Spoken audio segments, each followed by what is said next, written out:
All right. It looks like we are ready to go. Thank you, everyone who's joining us tonight on YouTube for our 2022 Amarillo Pioneer Candidate Forum. We appreciate y'all being with us. We appreciate y'all bearing with us in this weather. We really wanted to be at the VFW tonight, but the weather had other ideas for us. So before we get started, like I said, thank you to everyone who is joining us, watching this tonight on YouTube. Thank you again to the Amarillo VFW Post 1475 for their plans on hosting us tonight, even though we ultimately didn't get to be there. All right. It looks like we are ready to go. Oh, and I think Jason who's joining us tonight on YouTube for our 2022 Amarillo Pioneer Candidate Forum. We appreciate y'all being with.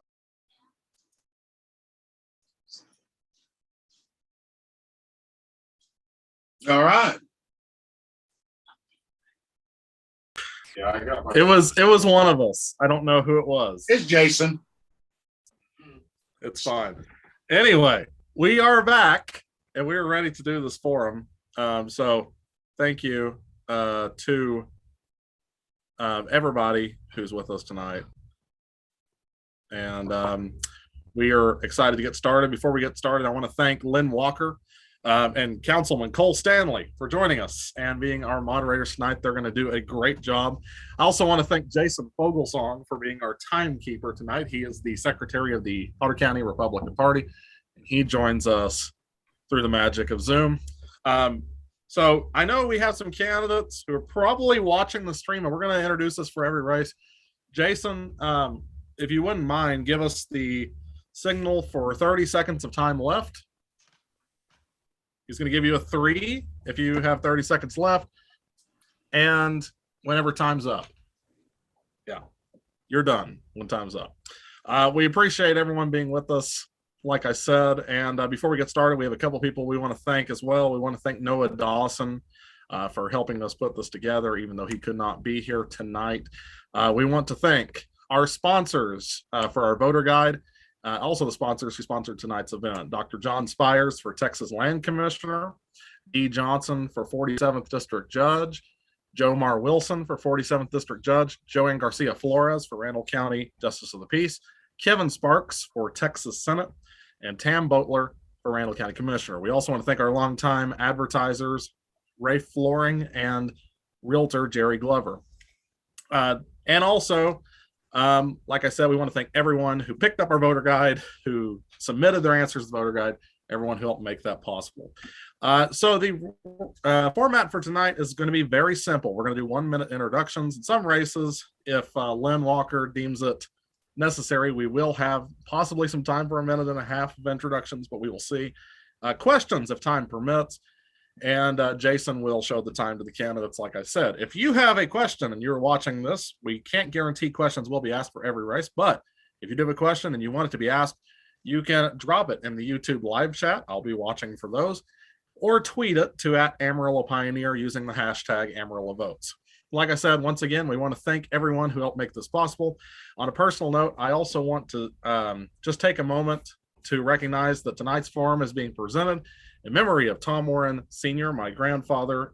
He always loved our voter guides every year. He always loved getting to watch our forums. He passed away a few weeks ago, unfortunately, so he won't be able to be with us tonight, but we wanted to present tonight's event in his memory. So we really do appreciate everyone being with us. We appreciate everyone being here. And now we're going to let the candidates in, where we get started for the state court and district court races. So let's go ahead and let the candidates in.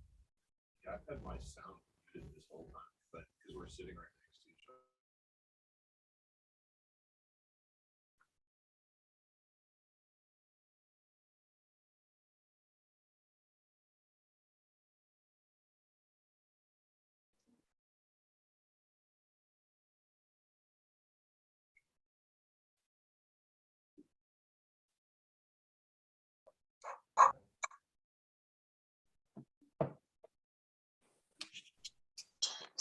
Okay, it looks like everybody's in. We have 2 people sitting in the waiting room, and I'm not sure who they are because they don't have their names up. So if you are watching this and you're sitting in the waiting room, please send us an email and we'll let you in if you don't have your name on your screen. Okay, so Len Walker, I will send it over to you in just a moment if we have time for questions, but otherwise we are going to get started. And let's go ahead and start with our district court races. We'll start with the 47th District Court, and we will begin with Joe Marr Wilson for his 1-minute introduction. Thank you, Thomas. Is my volume okay? Can you hear me? Yes, we can. All right. Thank you. Appreciate you for letting us be here. I'm running for 47th District Court because I want to continue on with work I've been doing for 30 years. I've spent 30 years helping people out in family law situations, criminal law situations, general civil litigation, probate, and things of that nature. We've always had a family and individual-based practice, and I see that as the crux of the district court, is to help people get through any type of legal problems that they have. That is the bulk of the work the district court does. That is the bulk of the work I've done for 30 years, how I've served the community and helping out those people and people who are indigent when they've needed help and couldn't pay. And I would like to continue helping the community. Thank you. All right. Thank you very much, Mr. Wilson. We will now move on to Dee Johnson. Hi, I'm Dee Johnson, and I'm a 31-year trial attorney. I'm a conservative Christian Republican. I practiced law for 31 years. I mainly represent individuals and businesses who are being sued, but I also take federal felony criminal appointments and state criminal appointments. All areas of law are important, and I have experience in all of them. One is not harder than the other. They all require hard work.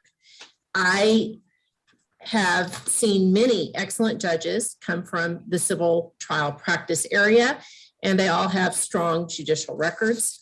Experience is important, but it's not the only thing that you want to consider, and not all experience is good experience. It's also important to have character and a history for service. So I would encourage you to check our records. I have a long history of giving back to the community and serving. I have a successful history of practice, winning more than 90% of the cases that I've tried with no reversals on appeal. I have a strong work ethic. I'm known to work, so ask people about that. About 90% of the cases have to be moved in this case or in this court by settlement, and 10% are tried. So that's important. I want to keep our community safe, work hard, and serve. Ms. Johnson, your time's up. Thank you. Thank you very much, Ms. Johnson. And is Alex Yarborough with us? Okay, maybe he'll pop in just a moment. Yeah, that echoes why I keep myself muted. You're okay. Okay, so looks like he may pop in just a moment if he's not here already. So we'll move on to the 181st District Court race, and we will start with the incumbent Judge Frosto. Good evening. Thank you for having me. I am Tatiana Frosto. I'm judge of the 181st District Court. I was appointed to this position by Governor Abbott in September of 2020. Prior to being in office, my experience over the last 11 years had been in family law and criminal law, primary areas heard by this court. I've tried cases to a final jury verdict in both of these areas. I am also experienced in civil litigation, the third area heard by this court. That background afforded me the ability to immediately go to work in this court once I was put into office. I've worked diligently to move my dockets, to address cases in a timely manner. And I believe that the work that I've done in this court has earned me the endorsements of local law enforcement partners and community leaders. I am committed to this job. I have the experience as well as the temperament. The way I treat people, the way I've run my courtroom has helped to create an environment that this community can be proud of, and having me as their judge. And I ask for everyone's support in the March 1st primary and for your votes. Thank you. All right. Thank you very much, Judge Frosto. And I'll also remind everybody that I think Jason Fogelsong will beep you whenever you're out of time. So just be leave it where just it listen. beeps if you want me to. Yeah, you can turn on the beep if you want. I just didn't want to make it. Okay. Okay, so we will move on to the next candidate in the 181st race, Todd Hatter. My name's Todd Hatter. I'm 59 years old, native Texan, born and raised in Texas Panhandle. I've lived in the district for 22 years. I've been a licensed attorney for 14 years. licensed in Oklahoma and Texas, admitted to all the U.S. district courts in Texas and Oklahoma.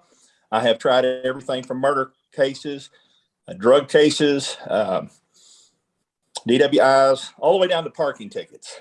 But until you've done murder cases and drug delivery, manufactured delivery, armed robbery, you really don't know what it's like to get in a courtroom and have to deal with bias. Everybody deserves a fair trial in front of a neutral magistrate. That is my frustration. I want to create a courtroom where people can enter. It doesn't matter about the politics, doesn't matter amount of money or which attorney they've hired from what firm. You get a neutral magistrate who will let you say your piece, present your case, present your evidence, and you'll leave that courtroom knowing you get.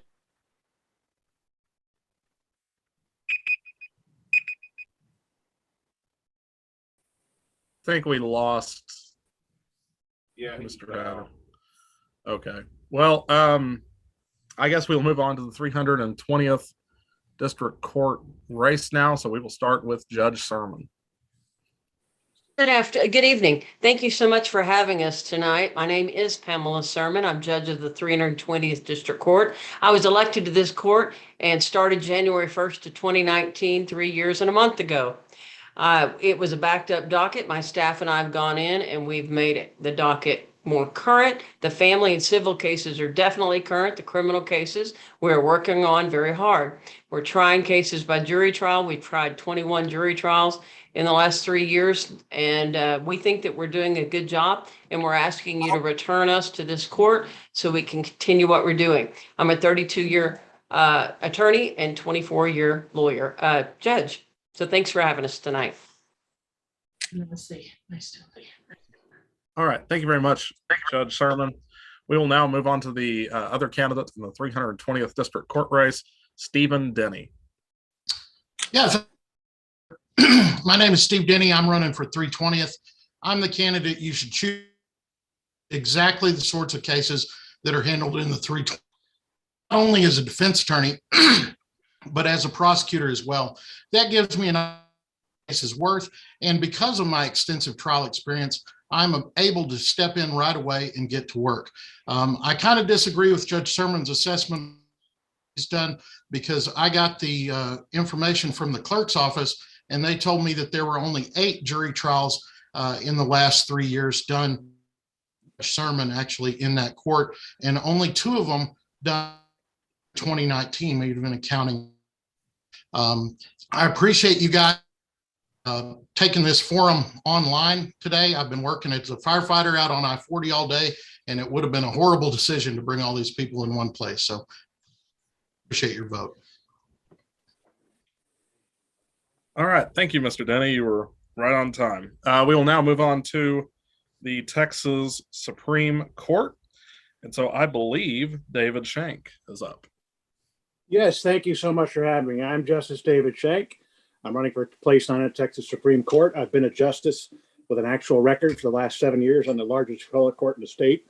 I have a record on issues including election integrity, life, the Second Amendment. I wrote TSRA's case and the Heller case in the U.S. Supreme Court. I've been serving as chairman of the State Board of Judicial Conduct. I am board certified in civil appellate law. That's the only thing the Supreme Court does. And I do not come to the bench directly from a law firm that's been identified and pay-to-play studies as creating a problem for the court with respect to the relationship between contributions and outcomes. I was confirmed by the Senate when I came to my current bench. I am endorsed by Texas Right to Life, True Texas, the Eagle Forum, and even the Dallas Morning News. I am a real judge. I'm calling like I see them. I have a record. I welcome you to study it, and I very much appreciate the opportunity to visit with you out in West Texas. The entire Supreme Court at this point is coming from a pretty small group of firms out in Houston and Austin, all fine people. Thank you, sir. That's time. Thank you. All right. Thank you, Judge Shank. And now we will move on to the Texas Court of Criminal Appeals race, and we will begin with the incumbent, Judge Scott Walker. Thank you. I am Judge Scott Walker, the Texas Court of Criminal Appeals. I was elected in 2016 and have now served the state for over 5 years. I'm a constitutional conservative and originalist. At my investiture, I swore that I would faithfully defend the constitutions and laws of Texas and the United States. I've done that and will continue to do so. I've been a Republican ever since I was old enough to vote. My wife and I were both born in Borger, Texas. Both of our dads were laid off at the same town around 1960. Both our families ended up in the same small town just south of Dallas. We attended the same small church. I say all this to say that we are grounded in our Christian values and believe that God had a plan for our lives from the very beginning. And that plan included my election to the Court of Criminal Appeals in 2016.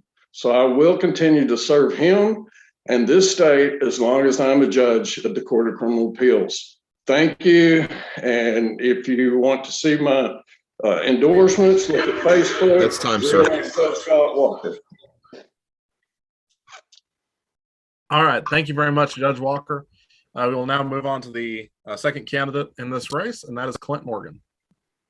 Howdy, y'all. So my name is Clint Morgan. I am a career prosecutor and a candidate for the Court of Criminal Appeals Place 5. I'm running for this court because I think we have a crisis of crime in this state, and I think we need this court to be more productive than it is right now. In 2018, the Democrats took over most of our big city courts of appeals, and they're not just Democrats. There's a lot of activist Democrats going on. There's a lot of unfair reversals going on. And right now, the Court of Criminal Appeals is at a low point in productivity in terms of how many cases it grants and how long it takes to decide those cases.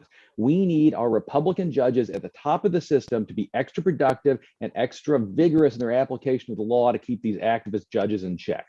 I'm challenging Judge Walker because he writes about 4 opinions a year. When I was at the court, my judge wrote 17 opinions one year and 20 the next. That's the level of productivity I want to bring to this court. My name is Clint Morgan. I'm a prosecutor. ClintForJudge.com. Thank you much. All right. Thank you very much to all of the candidates who joined us for the judicial section of tonight's event. Judge Shank, are you trying to get my attention?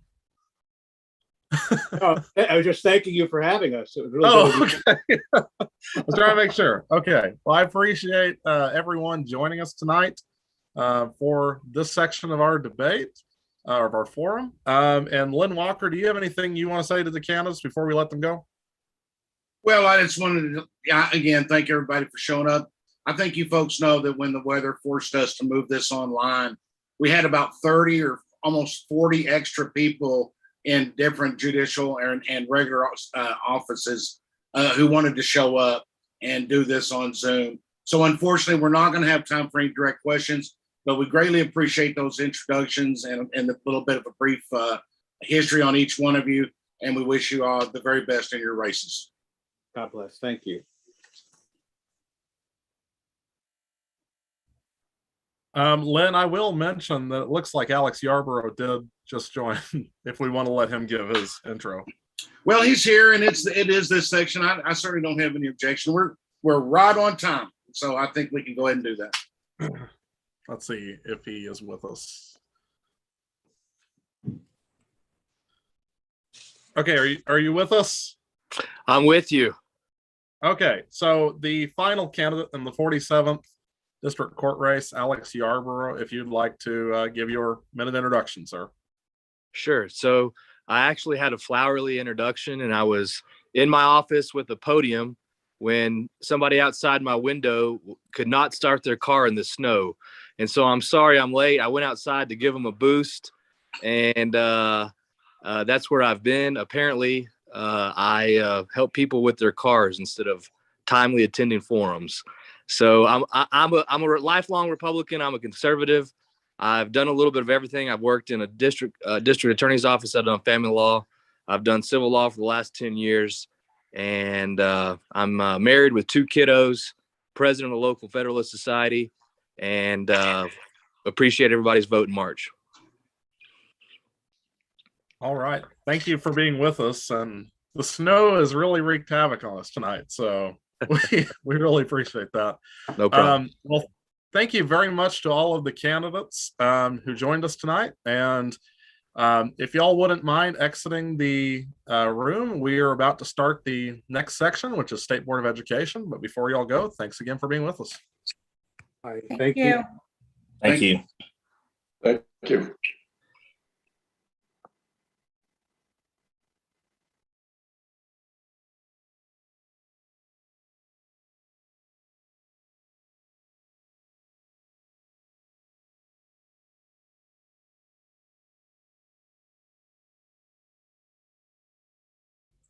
Well, I will say it is wonderful that we have so many good candidates running all over the state. And we really want to thank all of our judicial candidates for being with us tonight. If you want more information on them, you can check out their websites or read our voter guide, amarillovotes.com. So thank you very much to all the judicial candidates who are here. Now it's time to move on to the State Board of Education, District 15.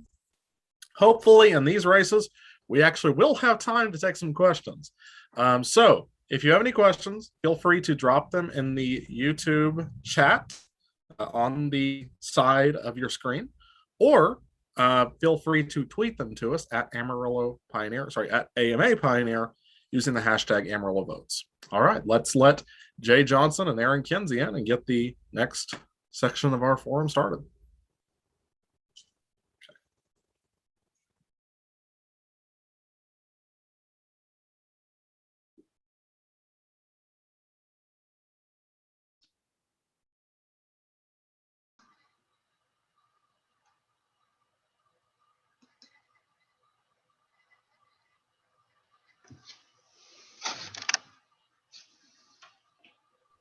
Okay, it looks like we almost have everybody with us.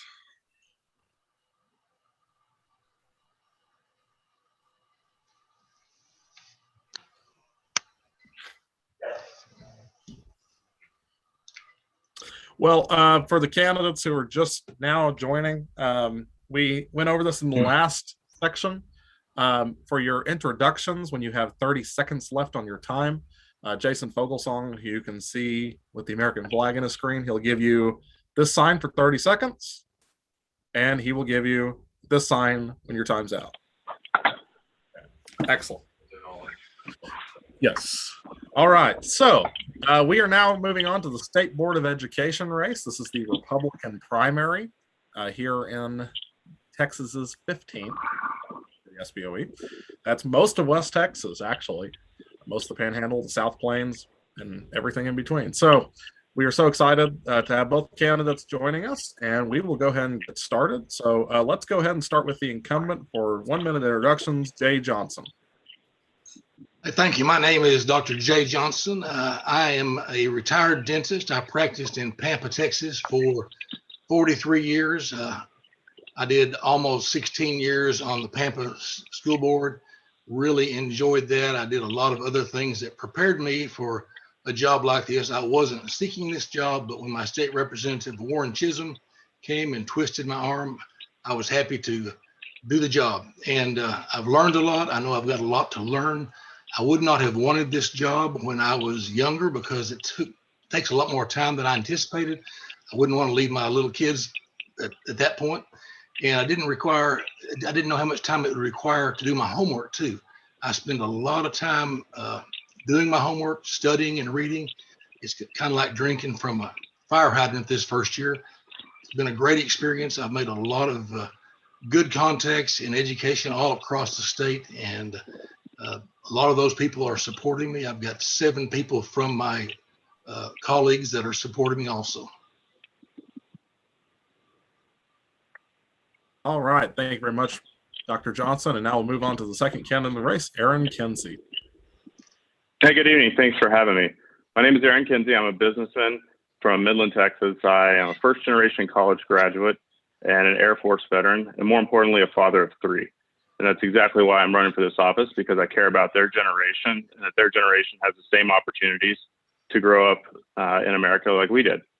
I look at this education system. I don't like the values that I see out there, and I don't like the results either. And it's time for an outsider to come in and take a look at the system. While I appreciate the parenting advice from the incumbent, I would say that I am very efficient at working and reading and everything else. I think the voters in District 15 are like the voters, the conservative voters nationwide, and they're looking for somebody who will stand up against CRT, not somebody who will vote for it like the incumbent did in the past, in the past session. Thank you. All right. Thank you very much to both candidates. And I believe, does Cole Stanley have a question? Yes, sir. I appreciate it. So, Jay Johnson, would you mind defining equity for me? Just in your own words. Well, there's a lot of confusion between equitable and equity. I think that the situation is we have equity when everybody gets the same results. And I don't think that's necessarily the way everything should be. And if you don't mind, I'd like to ask Aaron Kinsey the same question, if you could define equity for me. Yeah, equity is assets minus liabilities in a business context, which is what I spend most of my time doing. I believe in equality. I believe in the equality of opportunities, not the equity of outcomes, because competition is what our country is built on. It's what our economy is built on. It's what continues to make us the best nation in the world. That is not creating the same outcomes for everybody. That is communism. Very much opposed to that. Thank you, Mr. Kinsey. Appreciate it. Thank you, Mr. Johnson. All right, Councilman, I have a question that just came in from YouTube. Actually, I have two that we're going to ask. So let's start with the first one, and I will give this to Mr. Kinsey first. Mr. Kinsey, I think you already answered this in your opening remarks, but I'll ask both of you again. Critical race theory, what is it, and should it be taught in Texas public schools?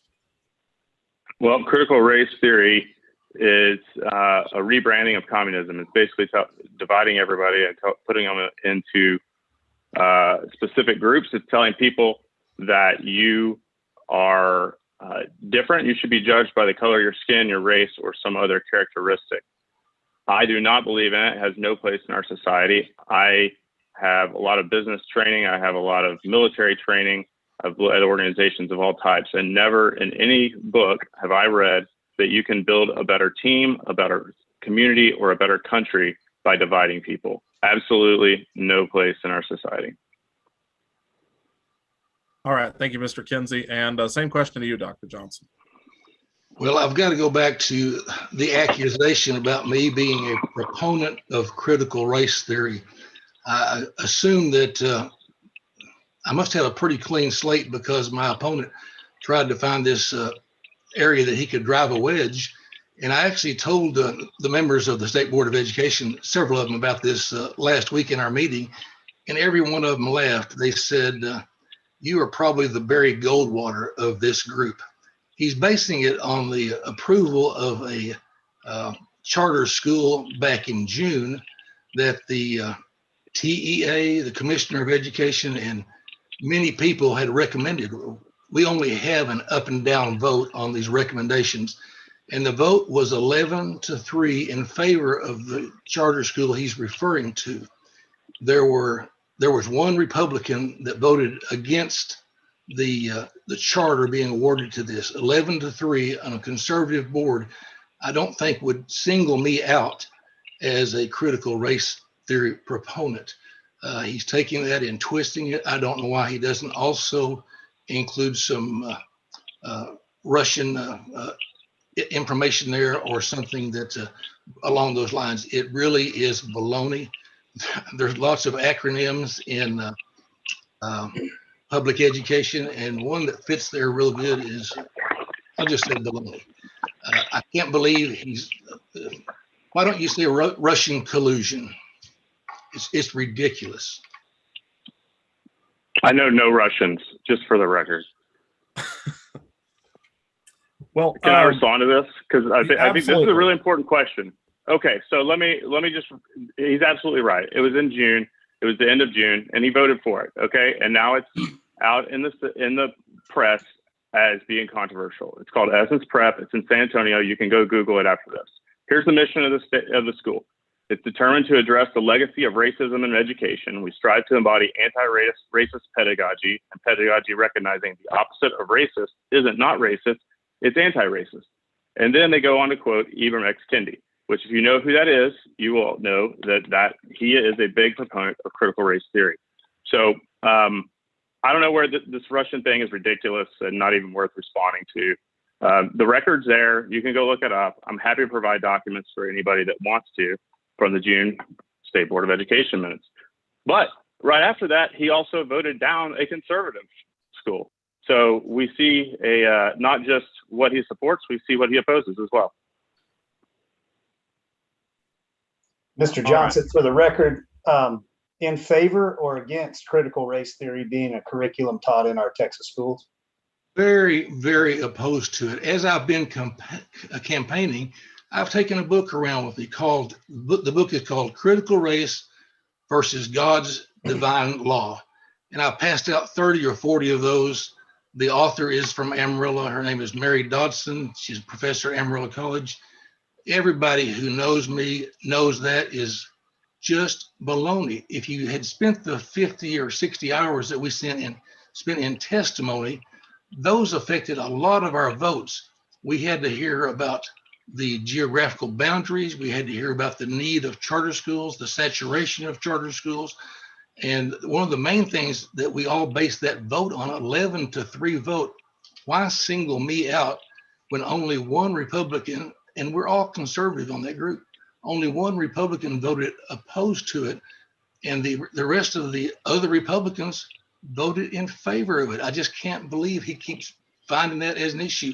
Plus, we put a lot of stock in the State Board of Education members whose territory, whose district that is, and the State Board of Education member whose district that was in pleaded that we give those kids an opportunity.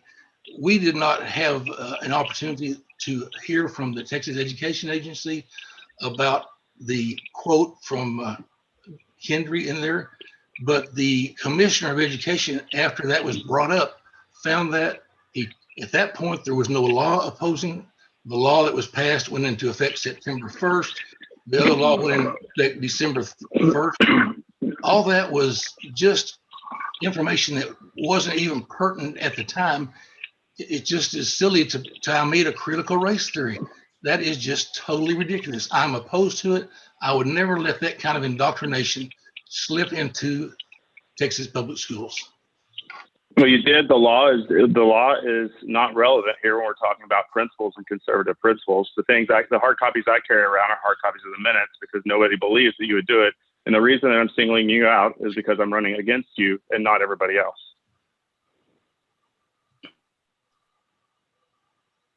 Well, gentlemen, I want to jump in with another question before we have to let y'all go. This question comes to us from our YouTube channel. We have a question from a voter who mentioned that last year school districts used lobbyists, taxpayer-funded lobbyists, to stop choice on homeschool students to be part of school athletics. And the second part of that question is, how do you, the two candidates, feel about taxpayer-funded lobbying, I think specifically in terms of school districts and education entities? Mr. Kinsey, do you want to go first?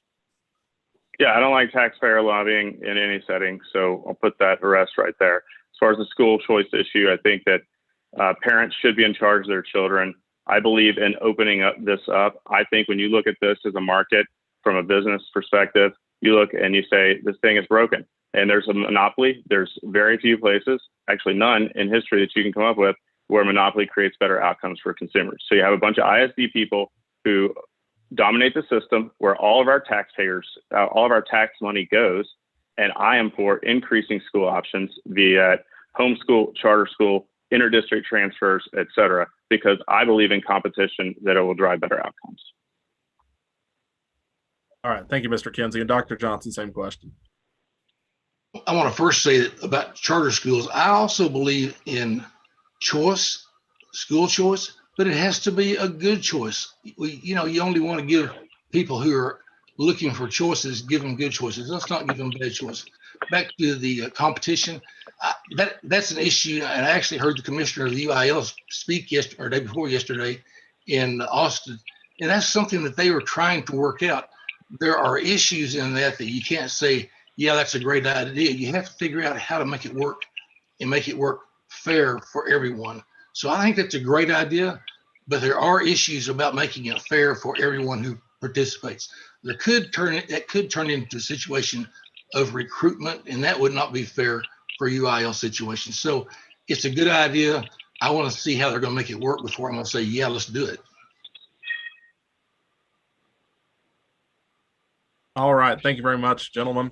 Len, do you have anything else? We are about out of time for this race. Yeah, we are. I appreciate the opportunity, but I think we ought to just give them about 30 seconds to do a closing remarks, and we got to get on to the next race. Well, thank you for being here. All right. Dr. Johnson, would you like to close us? Well, I appreciate the opportunity to be here today. Me being tied to critical race theory is ridiculous. Tactics like this is what make good people not want to run for public office. They have candidates, they're going to smear you and besmirch your name without having all the information, without knowing the facts. Good people will choose not to run for public office. All right, Mr. Kinsey. Yeah, the facts speak for themselves. Records are fair. There's been no personal attacks. I actually think Dr. Johnson's a very nice man, but records are fair. Additionally, I'd like to say, when you're talking about choices, controlling those choices supremely sounds a lot like communism and like the Russians that he was talking about earlier, if you look back in history. Finally, I'm endorsed by no Democrats, unlike my opponent. I am endorsed, however, by Texas Right to Life, Senator Charles Perry, and the Oil and Gas Workers Association, amongst others. Thank you for your time. I look forward to meeting you in person. I'm sorry we couldn't get together tonight. All right. Thank you very much, gentlemen. And I hate to do this to y'all, but if you wouldn't mind exiting the room, we appreciate y'all being with us as we get ready for the Texas Senate race. Once again, thank you very much for being with us, gentlemen. All right. We're now going to move on to the race for Texas Senate District 31. We have 45 minutes allotted for this race, so let's try to get through it. We have the 4 candidates running in the Republican primary, and let's let them into the room. 1 minute. Yep. I have Jason Fogelsong sitting over here close to me, so we are going over the information for tonight.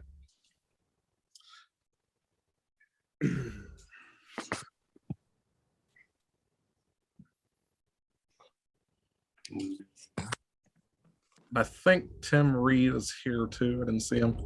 Yeah, all right, there he is.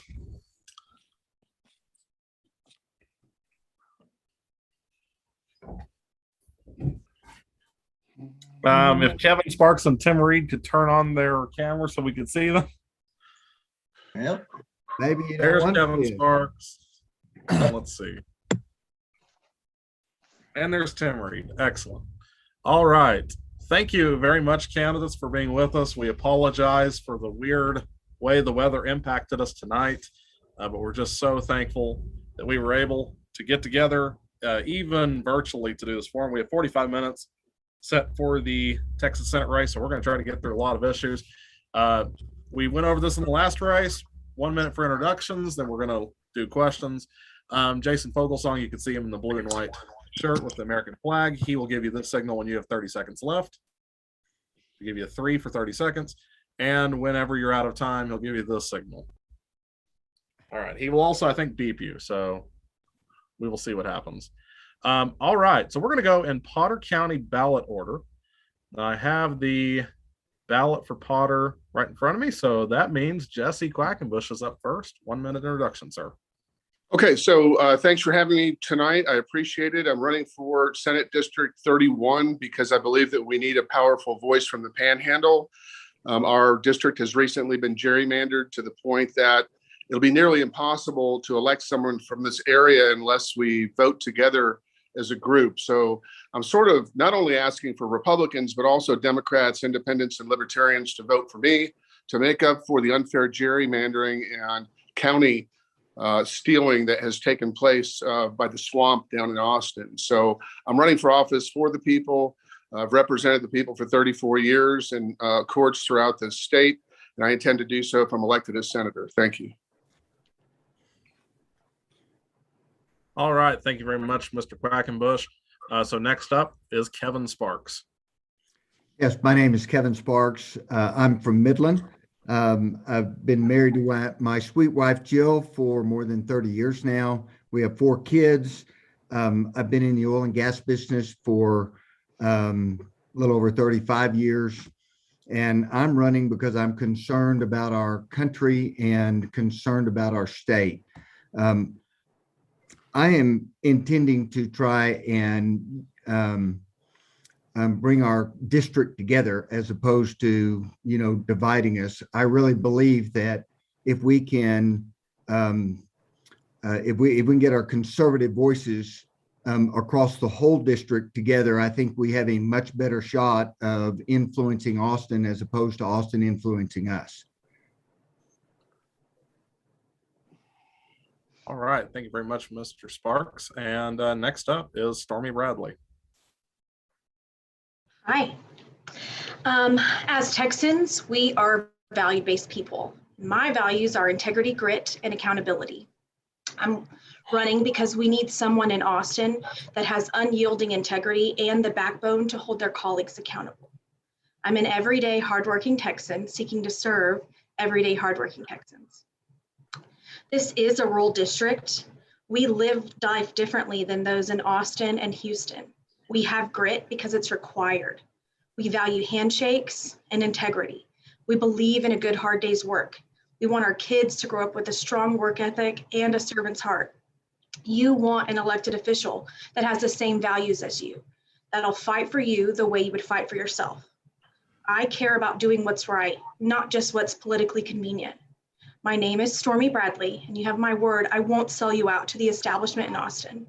I've been a rural Texan my entire life, and I am the best candidate to represent your Texas values. All right. Thank you very much, Ms. Bradley. And finally, we will move on to Tim Reed.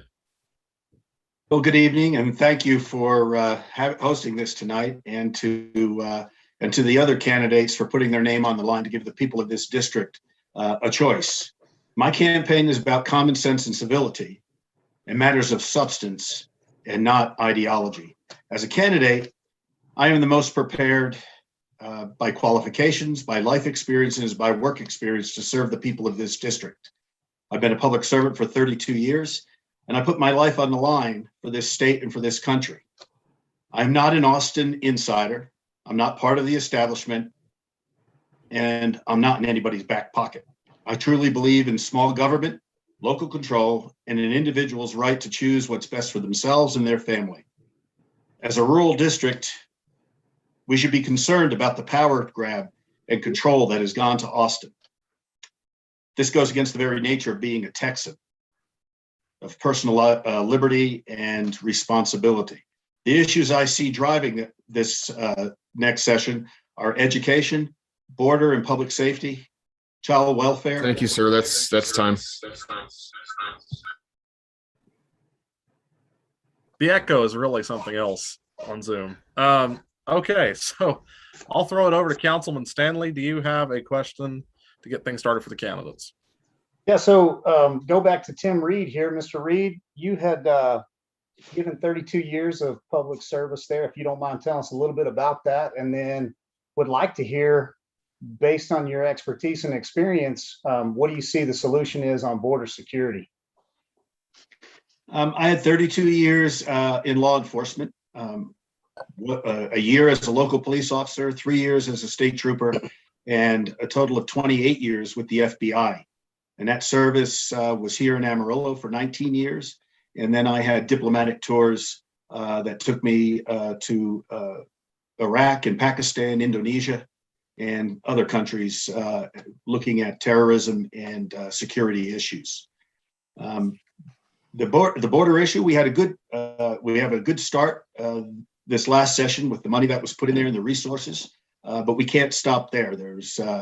I was glad to see that the Lieutenant Governor is naming a committee to look at what we need to do as a state, since the federal government has acquiesced their responsibilities. That committee, it's going to be important how that's formed.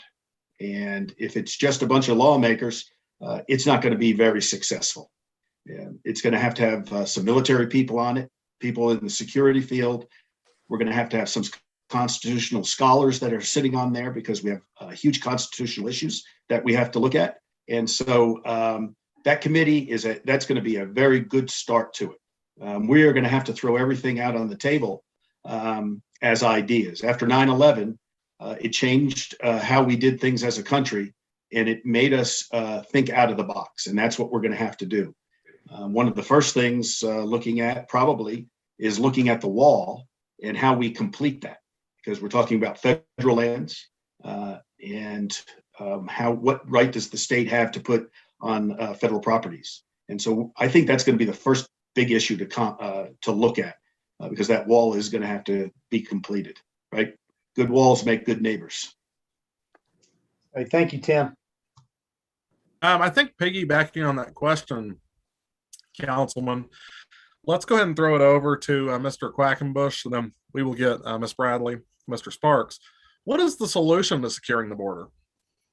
Okay, so I agree with what Mr. Reed said, and I'm not going to be redundant by repeating everything he said. I want to just add to the conversation what else we might possibly do.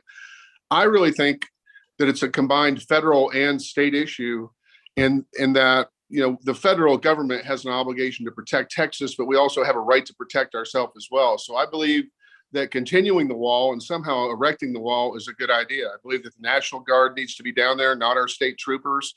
We have a major crime wave taking place throughout the United States, and we need our DPS troopers out in the field, not on the border. So I'd really like to see the National Guard replace DPS down there. I believe that the real solution will come when economic sanctions are levied against Mexico, because that's the border we're trying to protect. They're allowing this situation to happen. They're allowing the migrants to get close. They could very, very easily choke off this flow of people if they wanted to, but they don't want to. So on my website, jquackenbush4senate.com, I have some ideas, one of which would be everyone getting together, every state, but starting with Texas, and let's boycott. We don't have to go to Cancun. We can go somewhere else. We can go to Florida. Let's hit them economically with sanctions on a federal level, possibly do it on a state level.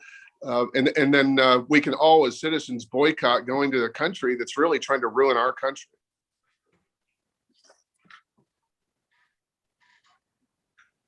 All right. Thank you very much, Mr. Quackenbush. Ms. Bradley, same question. How do we secure the border in Texas? Well, I just want to point out that we have the obligation to protect our citizens. We have the obligation to protect our jobs and our families. We can't let our humanitarian efforts, or whatever you'd like to call what they're doing, undermine the safety of our country. I think that we need to allocate funds and use whatever force necessary to secure the border. When elected, I will introduce legislation or amendments doing just that. This includes a temporary closing of the border. Like Mr. Quackenbush said, hit them with sanctions, hit them where it hurts. They will help correct the problem. So that's how I would do it. All right, thank you. And Mr. Sparks, same question. Yeah, I would say, I would agree with most of the things said already.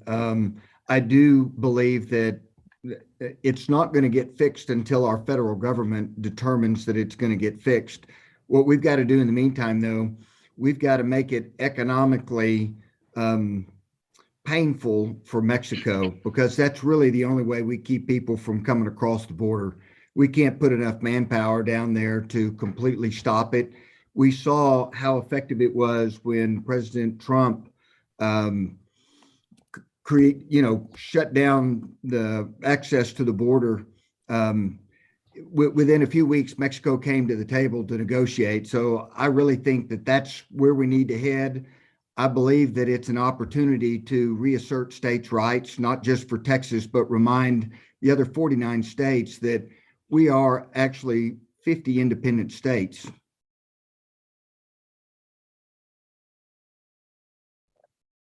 All right. Thank you very much, Mr. Sparks. Len, do you have any questions for the candidates?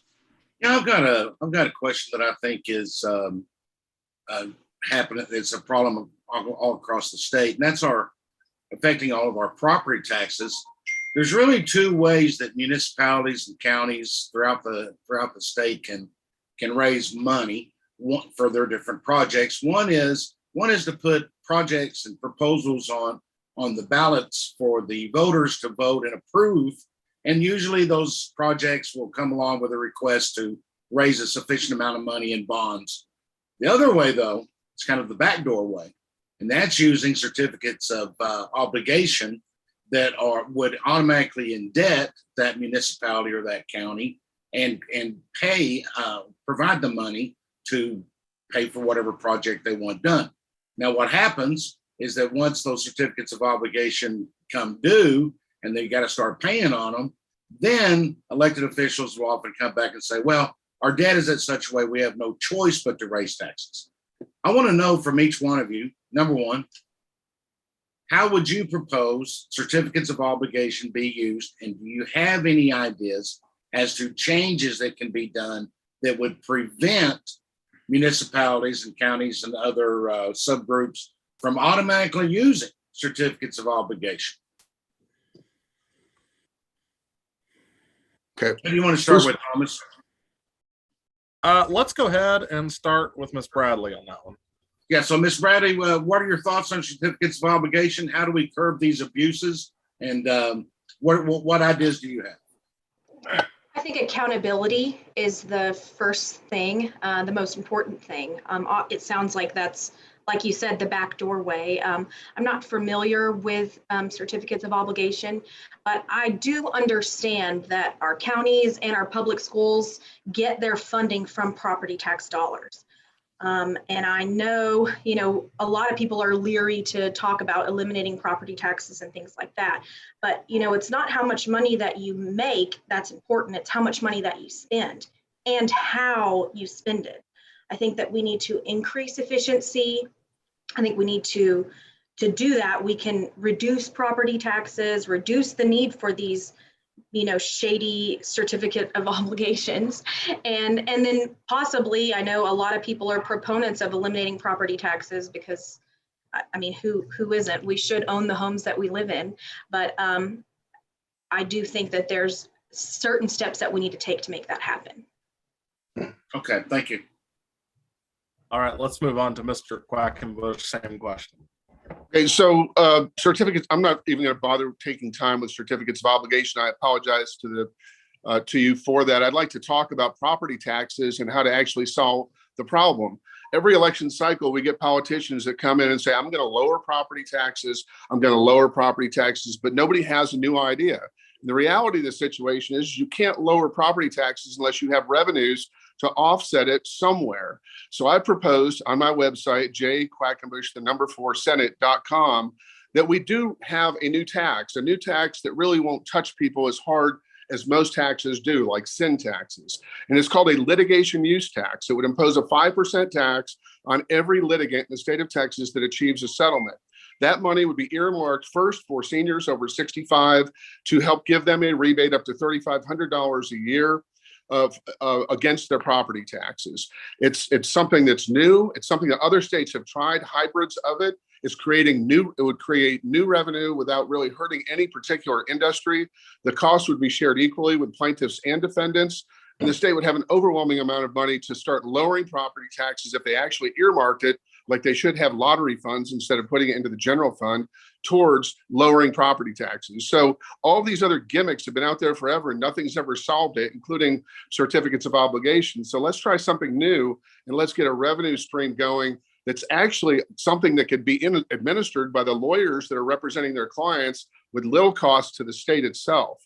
In the process, an unintended consequence would also be probably reducing litigation in the state. People would think twice about filing a lawsuit if they had a 5% tax at the end of the game. Things would probably get settled quicker. And after all, since we're paying for the court system with our tax dollars, why shouldn't we benefit with these huge windfalls when you see tobacco lawsuits, toxic tort lawsuits, medical complex pharmaceutical lawsuits? These billions and billions of dollars are changing hands, and the state of Texas is helping that along with our system, but we're not getting a cent in return. So I would propose new ideas like that, as opposed to going back to old gimmicks that have proven not able to work. Okay, thank you. Mr. Sparks, what are your thoughts? Well, I'd like to comment on Mr. Quackenbush's idea briefly. I think creating a system that would reduce litigation is a great idea. And, you know, the opportunity for the taxpayers to benefit from some of these large claims, I think also merits some understanding.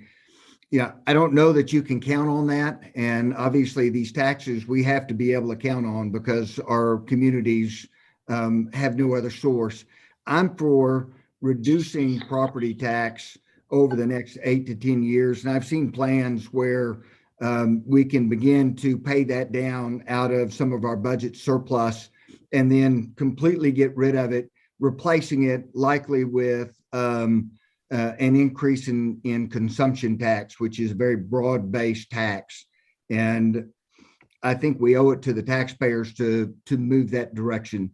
You know, as far as these certificates of obligation, that is a backdoor method that I think we should pass legislation to completely outlaw that.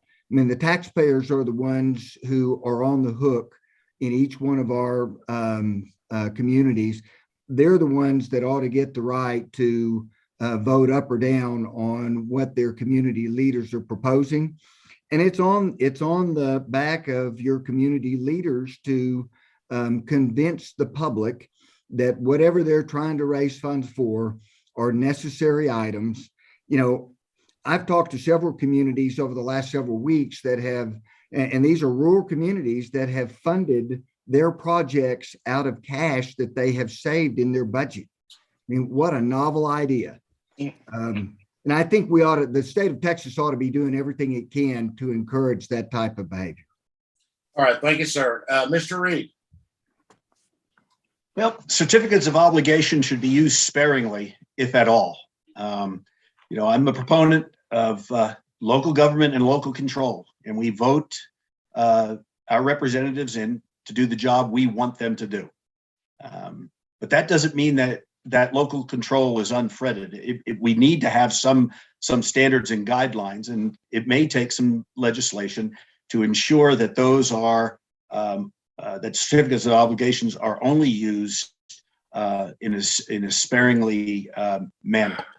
I don't think that that's good for business. And as Mr. Sparks said, I think it's important that we look at who's managing our county budgets and our municipal budgets, and that they are following their fiduciary responsibility and making sure that there is money in the till when it's needed. Okay, thank you very much. Thomas? All right, I'm going to flip over to a question that I just saw we had come in from our YouTube viewers. And I apologize that it's not up quite as quickly as I would have liked to have had it. But here we go. So the question from YouTube is, where do you stand on legislation to stop vaccine mandates? And I think more specifically in this issue, let's talk about should Texas call another special session to ban vaccine mandates? So let's go ahead and start with Mr. Sparks on that one. How do you feel on that issue, sir? Sure. So calling a special session for a vaccine against, let me make sure we're clear on this, against companies requiring vaccines, right? So I am a smaller government proponent, and I think oftentimes we get bad legislation because we have a knee-jerk reaction to some type of circumstance. You know, as a small business owner, I don't really like the government coming in and telling me one way or another what I have to do in my business, you know. And so where I am completely against vaccine mandates, you know, for one, I'm hopeful that we're kind of on the tail end of this, you know, this pandemic and all of the pandemonium that's come along with it. But I'm also very much against government stepping in and potentially creating bad legislation for down the road. All right. Thank you very much, Mr. Sparks. Mr. Reed, how do you feel on that issue, sir? Well, I'm against mandates coming from the government of pretty much any kind. We've learned a lot over the last 2 years with what we've gone through, and I believe in personal responsibility and personal liberty, and we have to look at that. Liberty is freedom with a responsibility, and I think those are extremely important things when we look at that. We want to watch out for ourselves, our family, and our community, but that needs to be an individual choice. When we come to talk about this special session, I don't think it's necessary to spend the money on a special session right now. The Supreme Court has ruled about those mandates, and I think that's important to understand where they are and what we need to do. I think anything as we look at it can be accomplished in the next session. All right. Thank you very much, Mr. Reed. Mr. Quackenbush, same question, sir. I just think it's absolutely wrong for the government to tell private business what they can do or what they can't do. I know and I realize that public health is a matter that the state and our government, and rightfully so, has an interest in controlling somewhat. For instance, pandemics, epidemics, matters of major public health. Sometimes the government has the right and should and has the duty to step in to protect us as a community as a whole. But this particular situation is not one of those situations where our government should be meddling in any way to force any private business to do anything. So if the issue, now calling a special session and wasting money to do that when this pandemic is nearly over, I think is just another foolish waste of money and grandstanding by Governor Abbott. Another example, just like the border wall and going down there every other week. I think it's just another way to grandstand before the primary and make it look like he's more conservative than the rest of everyone else, when in the process, every one of our almost voluntary legislators that do this have been already called to too many special sessions as it is. They've got businesses, they've got families. We have people quitting because it's requiring too much time because of these knee-jerk special sessions. And the governor just seems, as though it is his right to call a special session, but I don't recall any time in the time I've been in Texas over 40 years where a governor has exercised this many special sessions for so many trivial issues. So I would say no on the special session. I would say absolutely no, that the government in this particular situation should not be able to mandate what a private business should do. All right. Thank you very much, Mr. Quackenbush. And now to you, Miss. All right. I think we got you. Did we get you, Miss Bradley? No. Okay. No. All right. Now on to you. Well, I just want to say that I disagree with Mr. Quackenbush about the government's having the right to step in for our health reasons, with the exception of the mandate. The government's primary focus is protecting our freedoms, not restricting us. I believe we all have the individual responsibility for our own health and the health of our families. We have no right as the government to enforce this mandate. You can exercise your own health freedom and make whatever choice you personally feel led to make. As far as a special session goes, I fully support having a special session to restrict vaccine mandates on organizations. CMS and OSHA are government organizations, and that's why they feel they have that right. But the people working for those organizations are citizens, and there are a lot of them that are being affected. As a nurse myself, it is a possibility. It is a direct violation of those citizens' freedom, and we as government officials need to stand up for the freedoms of all citizens. Well, hey, just to add on to that, is that what we're doing? Is this not a HIPAA violation? I mean, shouldn't we be pushing back on the federal government from a HIPAA standpoint, and therefore our state government shouldn't be able to inquire on whether people are vaccinated or not?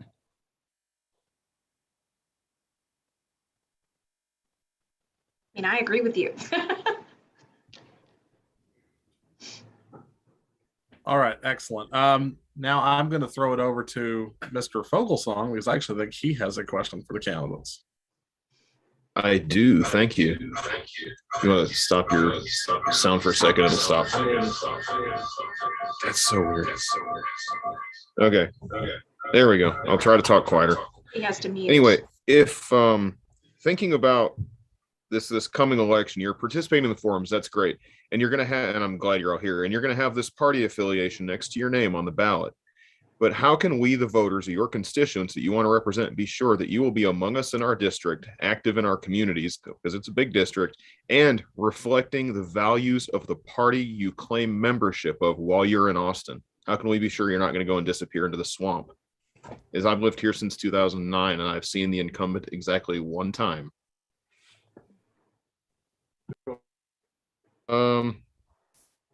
Let's see. I'm just going to go in order. I got my screen, and Miss Bradley, she can go first because she's first on my screen. Okay, fair enough. So as a rural Texan myself, I understand that, people don't pay as much attention to us as they do the bigger cities. And so, I get it. They have more population. I live in a town of 950 people. So I fully understand we get put on the back burner so many times. But the strength of that is I am a rural Texan. So I do understand the challenges and opportunities that we face in our rural areas. So I know what it feels like and I can represent them well. And as far as traveling to the different districts, I try to spend a lot more of my time in the rural communities because their voices are equally as important as, no offense to Amarillo, but as Amarillo and Midland. I am in the Permian Basin, but not in the urban area. Thank you, ma'am. Mr. Quackenbush? Okay, so my understanding of your question is we're all running as Republicans and we all are vowing to abide by the politics that we're espousing this evening. And your question is, how do we know you're really telling the truth?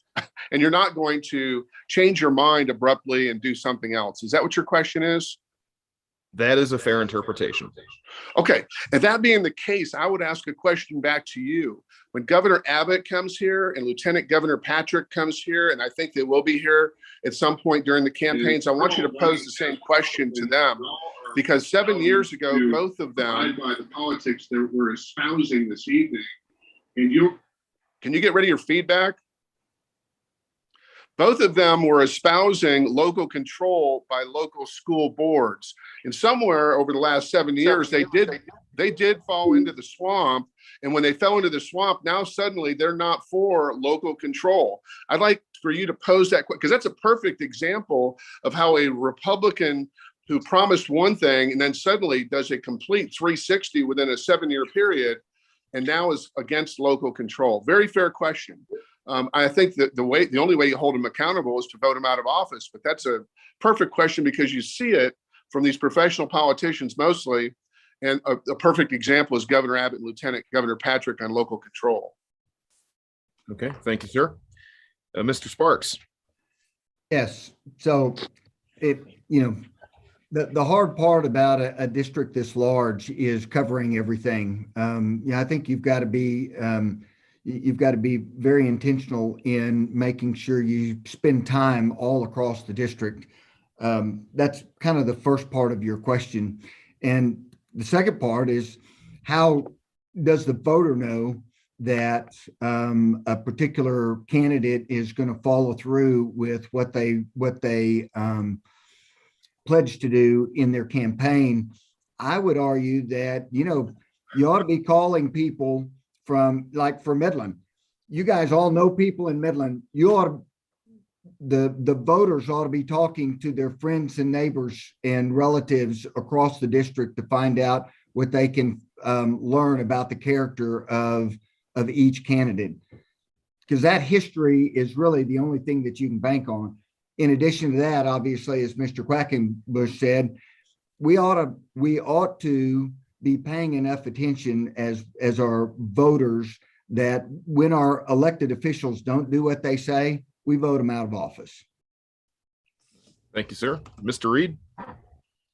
I'll handle the first part about traveling the district.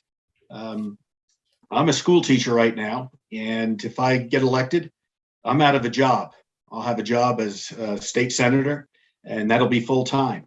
In my past history with the FBI, I handled 26 counties here in the Texas Panhandle, and every week I was out in those counties working with the sheriffs and the police, the detectives, trying to find out their needs, working on cases with them. So that's just part of my nature, is to get out and be about the district that I handle. And so that's not even going to be an issue, because I'm going to be very accessible to the people of this district.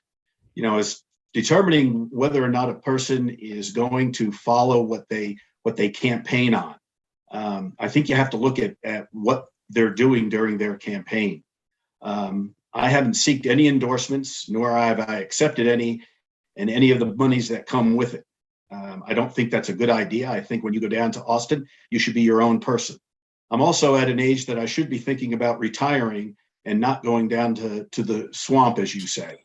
I'm my own person, always have been. And as I think Mr. Sparks says it, you can find that out by talking to people here in town as to what I represent. I'm my own person, and I don't just go along because that's the thing that the party should do. All righty. Thank you all for those answers.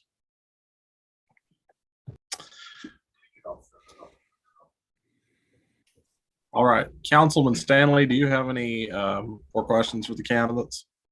Yeah, I do. If you'll let me ask too, I wanted to get back to Mr. Quackenbush there.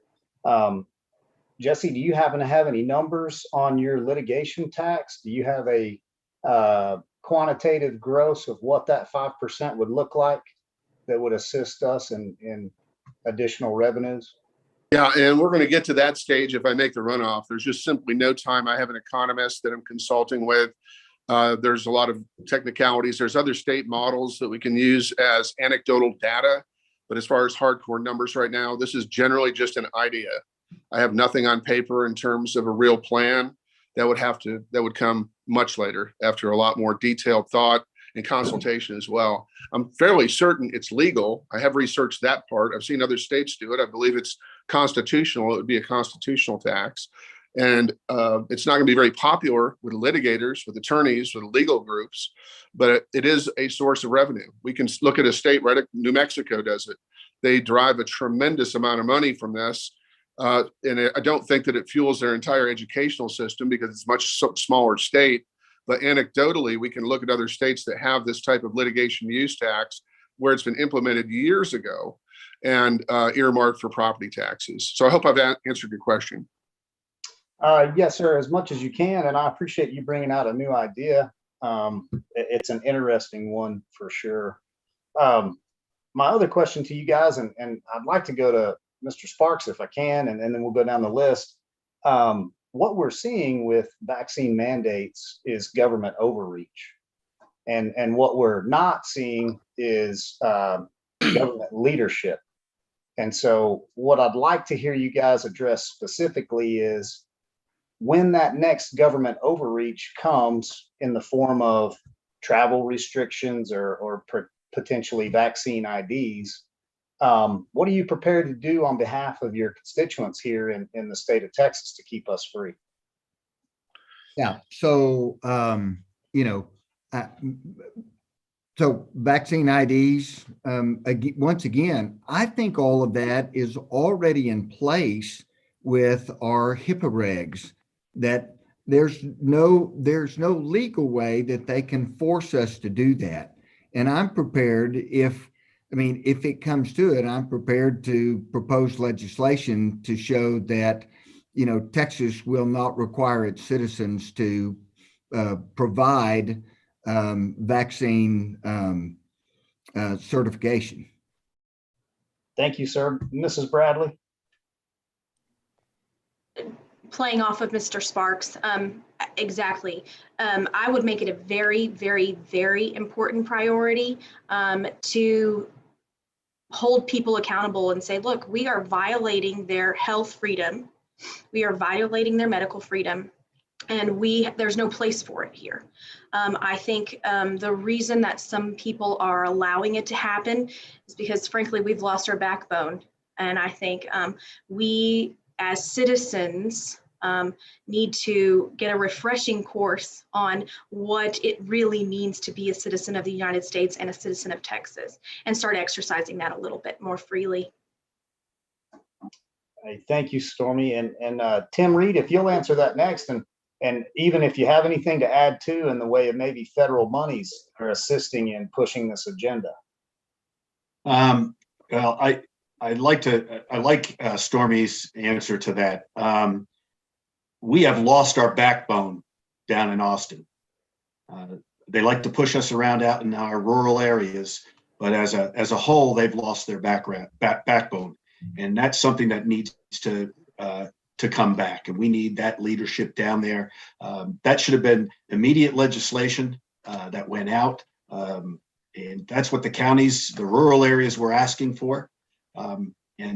Since we represent a district that is mostly rural, that's what we have to listen to them and what their needs are and how they need to operate. And so I just think that that would be an automatic piece of legislation that went up. And to you, Mr. Quackenbush, if you don't mind with that question. Well, again, if we look back at the history, first of all, if this becomes down as a matter of a federal mandate, there's not a damn thing that we can do as a senator. There's nothing we can do other than our attorney general possibly suing. But as a state senator, we have no power to stop a federal mandate. I think what we need to be more concerned about is our politicians that we put in the governor's house. Because if you look at the mandates that came down at the beginning of the pandemic and throughout the pandemic, most of those mandates came from Governor Abbott. A lot of my good friends own restaurants and bars, and it was him alone that was making decisions that kept them shut down for way longer than they needed to be. And now that's a real big mandate when you say you can't even open your doors, let alone putting a mask on. So, if we're going to be really concerned and start pointing fingers about who is the most dangerous person for mandates, it's Governor Abbott. He's the one that shut down our businesses literally and required masks and shut down schools as well. So I think that we need to be careful about who we elect for governor. Is he a mandate king like others have proven to be in this past year or two? Or will he have more restraint when this situation happens? Now, all of a sudden, Governor Abbott is all against these mandates and stuff. But when he was king for 6 months to a year, he couldn't get in front of the camera enough with his mandates. And in the process, killed a bunch of small businesses. That's the facts. We love him as a Republican. We love him as a Republican. But the mandate king is the one that hurt most of the businesses in this state. Can I add to that? Feel free. Okay. So one thing to point out, great job, Jesse, for saying that. The governor violated a lot of rules with that. You do not have the governor does not have the executive power to enforce those. We, as our elected officials in the Senate and the House, should have been calling him up and requesting a special session, because he had no right to have those executive orders. It is our job as legislators to make the regulations, not the governor's. So we should have had stiffer backbones in office right now to step up and represent us. Instead, we all just were complacent, and not we all, we all were, right? Except for, the people that chose to keep their businesses open. And I know there were several of them.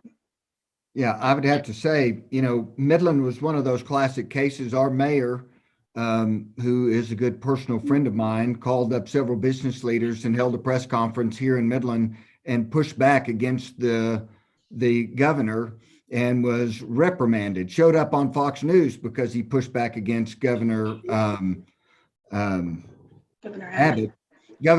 And, I'm proud to say that I was standing right behind him at the press conference. As a business leader, that should never happen.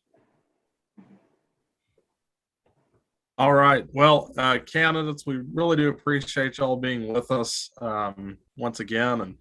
And if we want to take just a few seconds for each of y'all just to go ahead and, say goodbye to our voters, that'd be great. We're about to move into the race for governor. So, Miss Bradley, would you like to lead us off and just give your final pitch? Sure, absolutely. I think preserving freedoms and rights for Texans needs to be a high priority for the people that we elect at any level. It's our job as legislators to represent the citizens and handle the business of the state.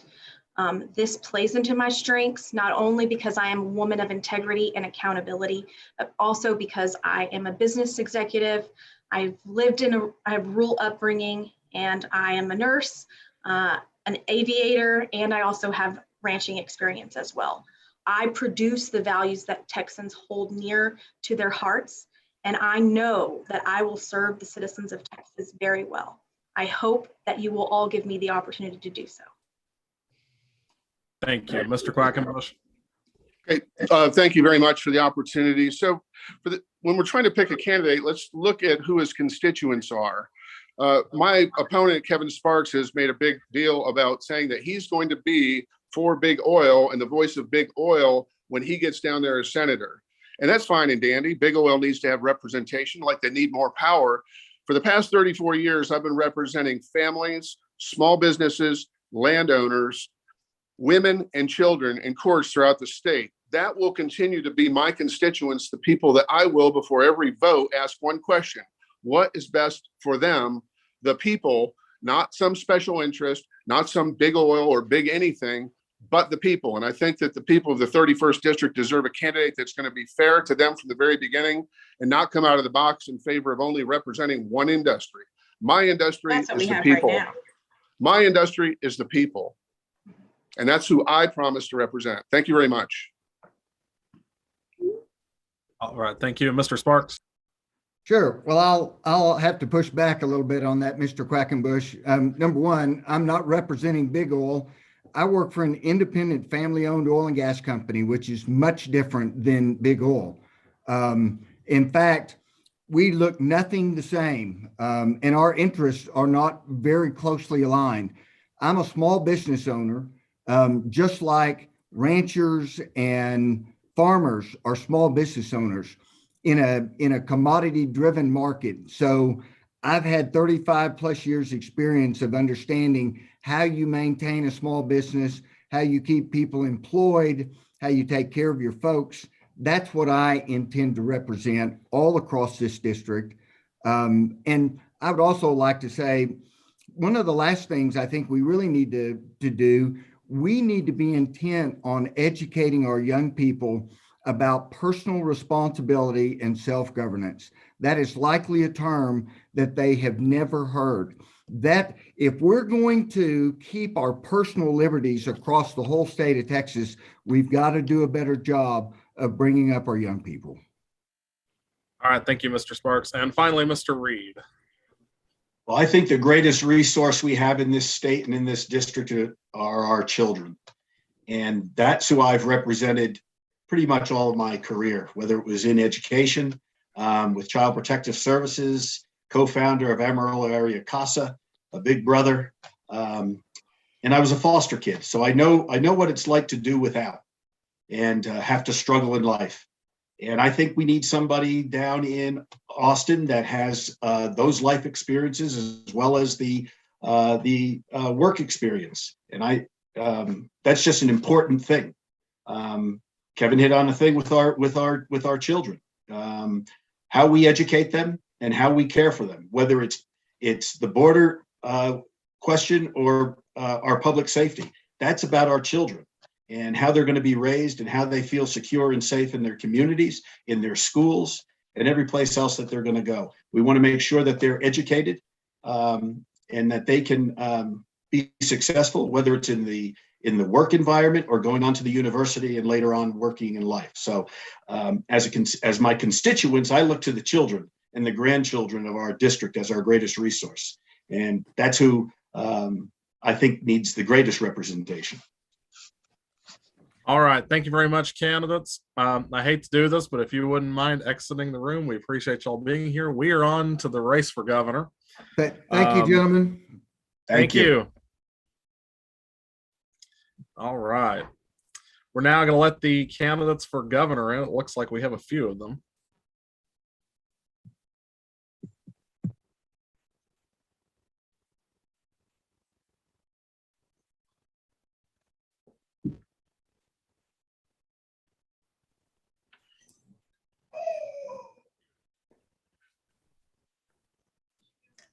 Good evening. Okay. I think we got most of the candidates with us. I'm not sure who owner is. I don't want to put y'all in the wrong race, whoever that is. But we'll figure that out. Okay. If the candidates wouldn't mind turning their cameras on. Hold on. I think we're missing one. All right.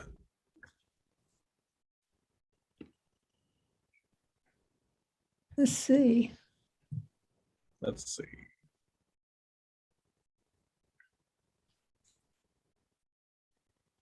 All right. Thank you very much, candidates, for joining us tonight. And we are going to, before we get started, I will say Jason Fogelsong, you can see him with the American flag in the background. He's joining us tonight. He's our timekeeper. So he will give you this signal when you have 30 seconds on your opening statement. Give you a 3. And finally, he will give you this signal when you're out of time. All right. Yeah. So just be watching for that. So I see we have a candidate in the Democratic primary with us. So we will go ahead and get started with that primary first. So take us away. 1 minute introduction, Ms. Diaz. Thank you so much. My name is Joy Diaz. I am a Democrat, but in the open primaries, you can vote for me no matter what party you are from. I am originally from Mexico. My father was an American missionary in Mexico, and I am a former educator. I am a former public radio reporter for almost 20 years. I traveled the state, listening to people and learning about the things that they needed, about the things that made them proud. And it has encouraged me to run for governor because I believe the person who is doing it right now is not doing a good job. For me, the job of the governor is a job for a public servant, not a self-servant. And I am a public servant at heart, and I would love to serve Texans. I am a mother of 2, and I have a 14-year-old girl and a 11-year-old boy. And if elected, we're going to have the first official quinceañera in the state of Texas at the Capitol. Thank you so much for your time. All right. Thank you, Ms. Diaz. And we are going to just go in the order I can see on my screen. So the first candidate is Senator Huffines. Well, hello, Patriots. I'm Don Huffines, and I'm planning on being your next governor. I'm a lifelong conservative activist. I'm a 5th-generation Texan. I was born in Dallas, grew up in the Metroplex. I'm a husband of 34 years and a father of 5, and we homeschooled all our children through their schooling career, and I'm a new grandfather 4 times over. I was in the Texas Senate from 14 to 18. I am very proud of my record. I delivered on my campaign promises. I told everybody I would eliminate government, and I did. I'm the only elected office holder in history of the state of Texas that never took a penny from the government. No pay, no pension, no health care, no nothing. I'm going to do the same as your governor. I was always ranked with the top 3 most conservative state senators in Austin. That puts me one of the most conservative in history. I uncovered a political corruption scandal, the largest in Texas, and I got 6 people put in prison. Is the border secure? Are your property taxes going away? Do you have confidence in your election? I've got comprehensive plans to fix all of that. That's time, sir.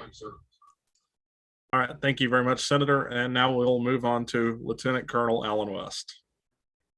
Well, good evening. It's a pleasure to be with you. I'm Lieutenant Colonel Alan West. I served 22 years in the United States Army active duty. I retired out of Fort Hood, Texas in 2004. I also served a tour of duty in the United States House of Representatives after retirement. I asked my wife of 32 years where she wanted to go, and we decided South Florida. She's originally from Jamaica, but we got the opportunity to come back here in Texas in 2014. I've been working with conservative policy centers and think tanks and conservative media outlets, and I was also the chairman of the Republican Party of Texas. I believe that right now Texas is at a critical moment, and when you look at what is happening here on our border, Texas is on the front lines of making sure that the United States of America, its sovereignty is protected, not just Texas.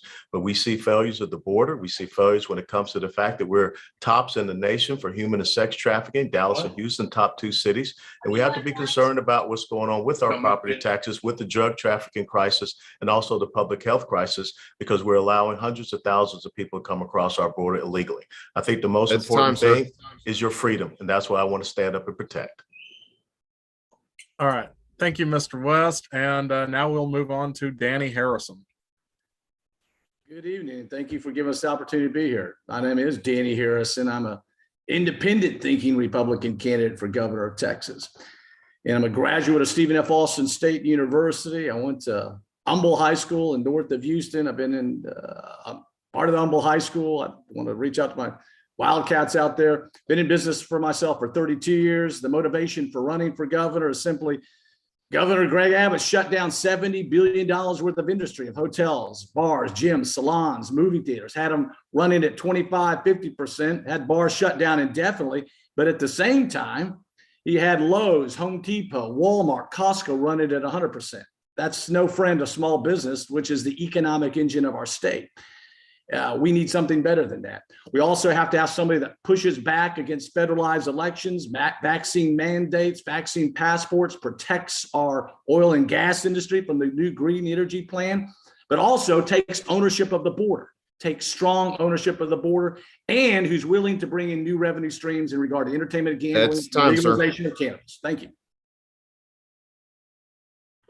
All right. Thank you very much, Mr. Harrison. And finally, Candy K. Horn. Well, good evening, everybody. Thank you for having me. I have a very direct purpose for being the people's servant of Texas. I want to collaborate with every county in Texas and make sure the Republican ideas and principles are carried through. My top 3 priorities as soon as I'm elected, if I'm elected, would be to correct the electric grid to satisfy and upgrade to accommodate our growing population. We have to create a barrier of entry, an impenetrable entry of illegal aliens and criminals. And of course, I'm the only one, I think, that wants to legalize marijuana. I'm a Christian. I have a philanthropic foundation. I live my faith. I wake up every day. What would Jesus do? That's who I am. And I won't apologize for being pro-life.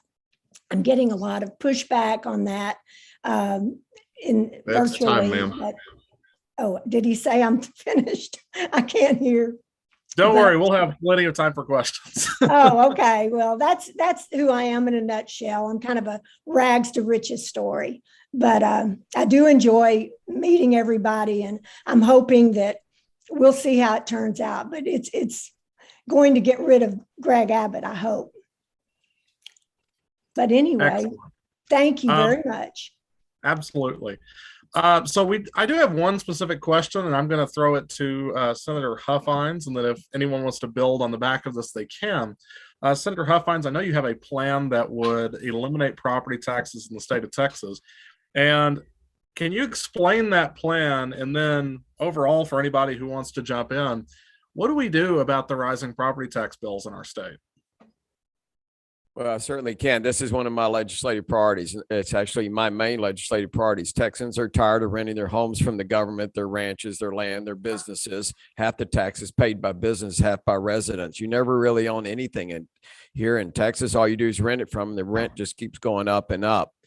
This is a priority of the Republican Party, and you're going to be voting on this in the primary. Actually, it's proposition number 2, and it is my plan. My plan is to phase it out over 8 years, and we're going to take the surplus state revenue. We're going to cut state spending. We're going to take the surplus state revenue. We're going to buy down property tax with it. That's why we're going to put it on a glide path to zero and gradually get rid of it. And then we're shifting a lot of it over to sales tax. The key to my plan, though, is I want everyone to vote on it. It's going to be a constitutional amendment. So when I cut the head off this snake, it's going to stay dead. We're going to keep local governments fully funded. The money's going to come from Austin instead of from the property tax. We're never going to have an income tax. I know this doesn't sound doable. I know it sounds like political rhetoric, but that's just not true. I've got stacks of Excel spreadsheets on this. I've worked with different think tanks on it. I'm a business guy. This is very doable. I love the policy, and I'm telling you, we're going to get it done, and everyone's going to get to vote on the plan, the final plan that we're going to get out of the legislature. Oh, I'd like to jump in on that. The part that Huffines is Mr. Huffines is missing is if you want to drive down property taxes, one of the important things is to bring in new revenue streams. Every small businessman wants new revenue streams. Here we're sending millions and millions of dollars across the state lines in regard to entertainment and gambling, destination points, tourism. And revitalizing the horse racing industry. That's 200,000 jobs. That's a $50 billion circulation of cash to our economy and $3 billion to the bottom line of Texas. The legalization of cannabis. That's a major, major industry. We are the #1 agricultural exporter in the nation. We have the opportunity to treat it just like tobacco, just like alcohol, but to ship this just like across the world, just like cotton, just like soybeans and such. And also in regard to decriminalization, we're putting people in jail simply for smoking cannabis. That's $700 million a year. Between those two industries, that's a $75 billion circulation of cash in your economy, $6 billion to the bottom line, and 300,000 jobs. That's a big deal, and that needs to be a part of the equation in driving down property taxes. Well, if I could add in on that, I think one of the things we just recently saw, we've seen a 19% increase in the government spending down in Austin. That comes out to about $47 to $48 billion since 2015. I sat on the Texas Sunset Advisory Commission. There was a lot of savings that we can find in the fraud, waste, and abuse in the government agencies. And I think that's a great place to start. And also, we can use those revenues to pay down the property taxes, but also concurrently in the 2023 88th legislative session, we start looking at how we can move toward a consumption-based tax system. And that's how we can generate even more revenue. And I think that when you put money back in people's pockets, you will have that revenue out there. So we will continue to look at how we streamline the government down at Austin. We move toward consumption-based tax. And I think in November of 2023, that can be brought up before the people to vote on when we get it passed in the House and the Senate, and I signed it into law. You know, when we're speaking of fraud, waste, and abuse, that is a good way to put it. Thank you, Mr. West. We definitely need to do some audits in the state of Texas because there's a lot of money that is not going where it should go. And there's a lot of money that is simply sitting there stagnant. And I understand that property taxes are high, but I also understand that our schools need more funding, that people need health care, and that we are not providing it. So even though we need to reconfigure some things and rejigger some things and audit a lot of our agencies, we definitely need some sources of revenue to provide for Texans because there is a lot of hurt out there and we need to take care of our people. All right, thank you. Councilman Stanley, do you have a question for the candidates for governor? I do. If I can follow up with you there, Mr. Huffines. You said you'd been in some think tanks and you'd done the homework on this. What would the sales tax potentially climb to accomplish what you're saying? Yes, of course, that's a question everybody wants to know. And it really depends on the final bill that we get out of the legislature. My numbers, we're not changing the base of what's being charged to sales tax. So you currently do not pay it for health, for groceries and medicine, and that's going to remain the same on my plan. But I can't guarantee any of that when we get out of the legislature. I'm going to, of course, push for my plan, but the legislators down there, they've got their own ideas. There's a lot of paths. The way to look at this, there's a lot of paths to get there. There's a lot of ways we can achieve this. I've got my plan, and I've got my path, and the sales tax does not get very high in my plan. That's why it takes 8 years to 10 years to phase out. And look, if the sales tax is too high, people aren't going to vote for it. They're not going to pass it. So that's why the sales tax needs to stay reasonable. And then once it reaches a peak, it will tail back down and start going back down. But I can't give you a real number on that because it really just depends on the plan that we get out. But I can tell you if the citizens vote for it, we're going to go for it. And if they don't, we're not. But Texans are tired of renting their homes from the government and their business from the government. This is going to create tremendous wealth. We can't, our numbers quit measuring at 100 billion when it's all done in that wealth creation in Texas. And it could be twice that. Okay, thank you for the follow-up on that. And then to ask the entire group, we'll just go one at a time. And Don, I'll stay with you. As we see more restrictions nationwide in other states, we see a draw to Texas as one of the leading states that you'd like to do business in. Do you have a plan, and do any of you guys have a plan for some incentives and some potential ways to hedge off inflation and draw more streams of revenue, more business here to Texas? Well, I guess you want me to start on that. The first thing I'm going to do is eliminate one of the first things. There's a lot. It's a target-rich environment down there, but I'm going to eliminate the enterprise fund. It's basically a slush fund for the governor to pay companies to move to Texas. I think this is not equitable, and we're mainly paying like Facebook and social media companies to come here, and they don't represent Texas values. They don't. And when a company relocates to Texas, like Toyota did to Plano and brought 5,000 people with them, they're bringing a lot of people here that don't really want to be here and share our values. I don't mind people from California and New York coming here if they're political refugees, and they share our values and our culture. But that's not the case when these big corporations relocate here. And let me tell you, Facebook's no friend of the Republican Party. It's no friend of the conservative movement. And for Abbott to give them millions of dollars was ridiculous. It's not fair to the companies that are here when you start subsidizing companies to come into Texas. Texas is a great place to do business and a great place to live. We don't need to subsidize them all coming here. Thank you. Mr. West, if you'll take it next. Sure. I think that one of the most important things, and I agree with that, we don't want to have crony capitalism. And that's what I see the Texas Enterprise Fund being. People want to come to Texas because of what we stand for, the liberty, the freedom, the ability to open up businesses and businesses to thrive.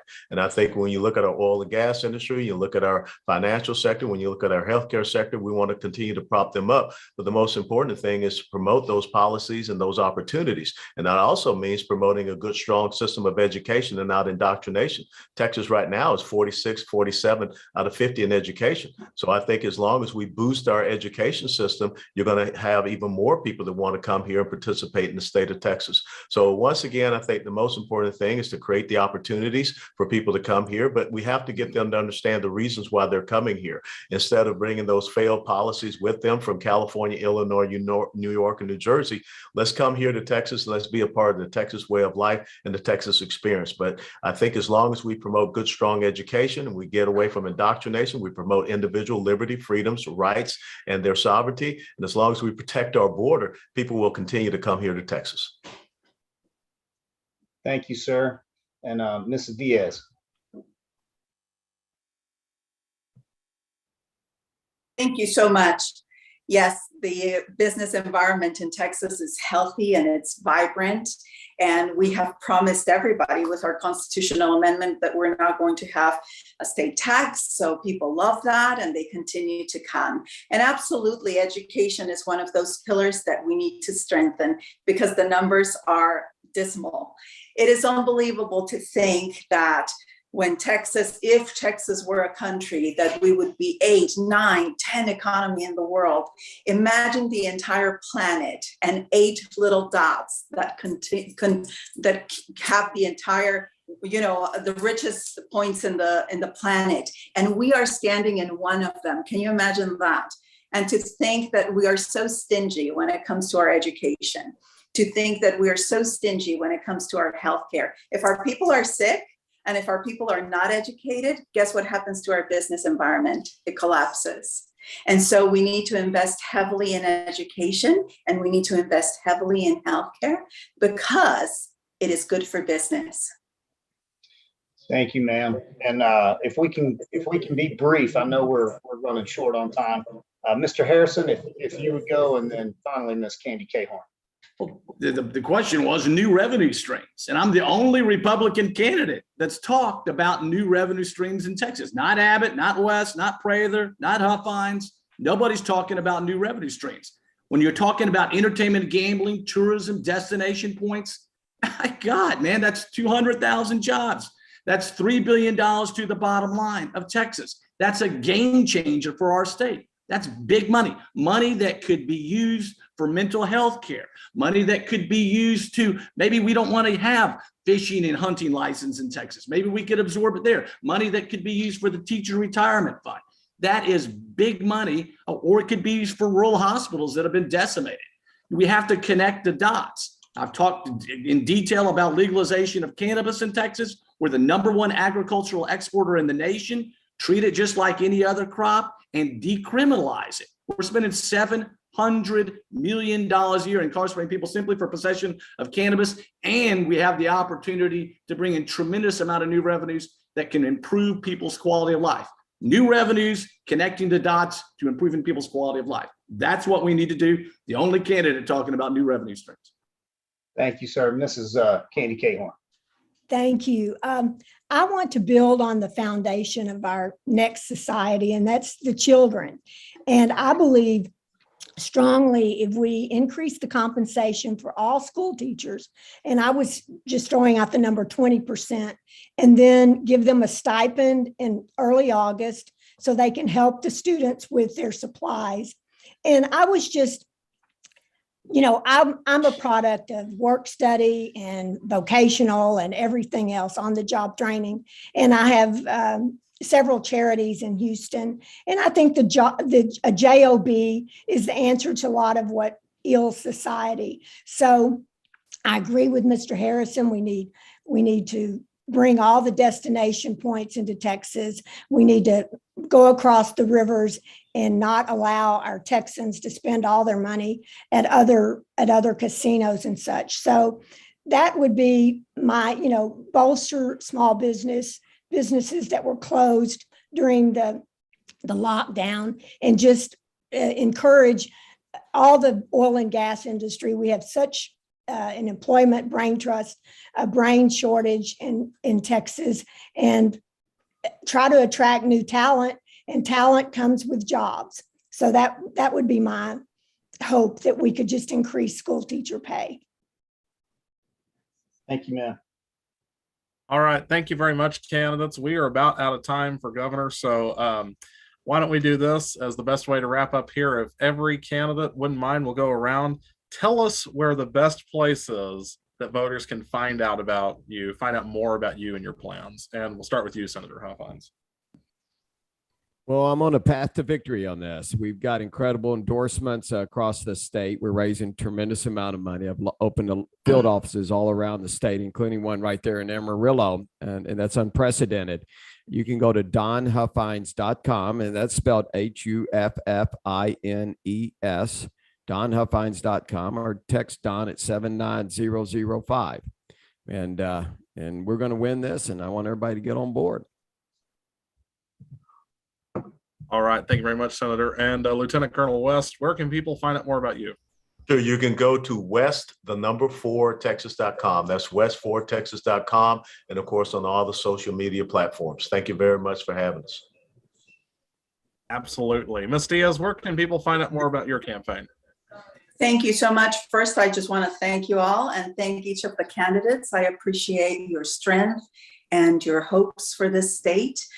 You can learn more about me at texasneedsjoy.com. Texas, like the state, NEEDS, joy.com. Thank you. Thank you. And Mr. Harrison, where can people learn more about you? Thank you guys for having us here, and a special thank you to all the candidates that are running, and Amarillo Pioneer for giving us the opportunity to spread the message about the campaign. You can go to Denny Harrison, FOR, for Texas.com, Denny Harrison for Texas.com, or just Google Denny Harrison for governor of Texas. All kinds of information will come out. So thank you very much. God bless everybody. Absolutely. And finally, Ms. Horn, where can people learn more about your campaign? Well, my website is KAYEHORN4TX.com, as well as, excuse me, as well as Texas Monthly article just came out, and it's very extensive. And it talks about a lot of my history. So those two, and of course, you Google me, and there's a lot about me and my charitable work in Houston. So God bless everybody, and thank you, Amarillo, for having us. Thank you, Ms. Horn, and thank you to all of the candidates. We really do appreciate you all being here. We have some great people running in Texas, and we really do appreciate it. I hate to do this to all candidates, but we need you to exit the room. We're headed to the Lieutenant Governor. Thank you again for being here. Have a good night. Thank you. Thank you.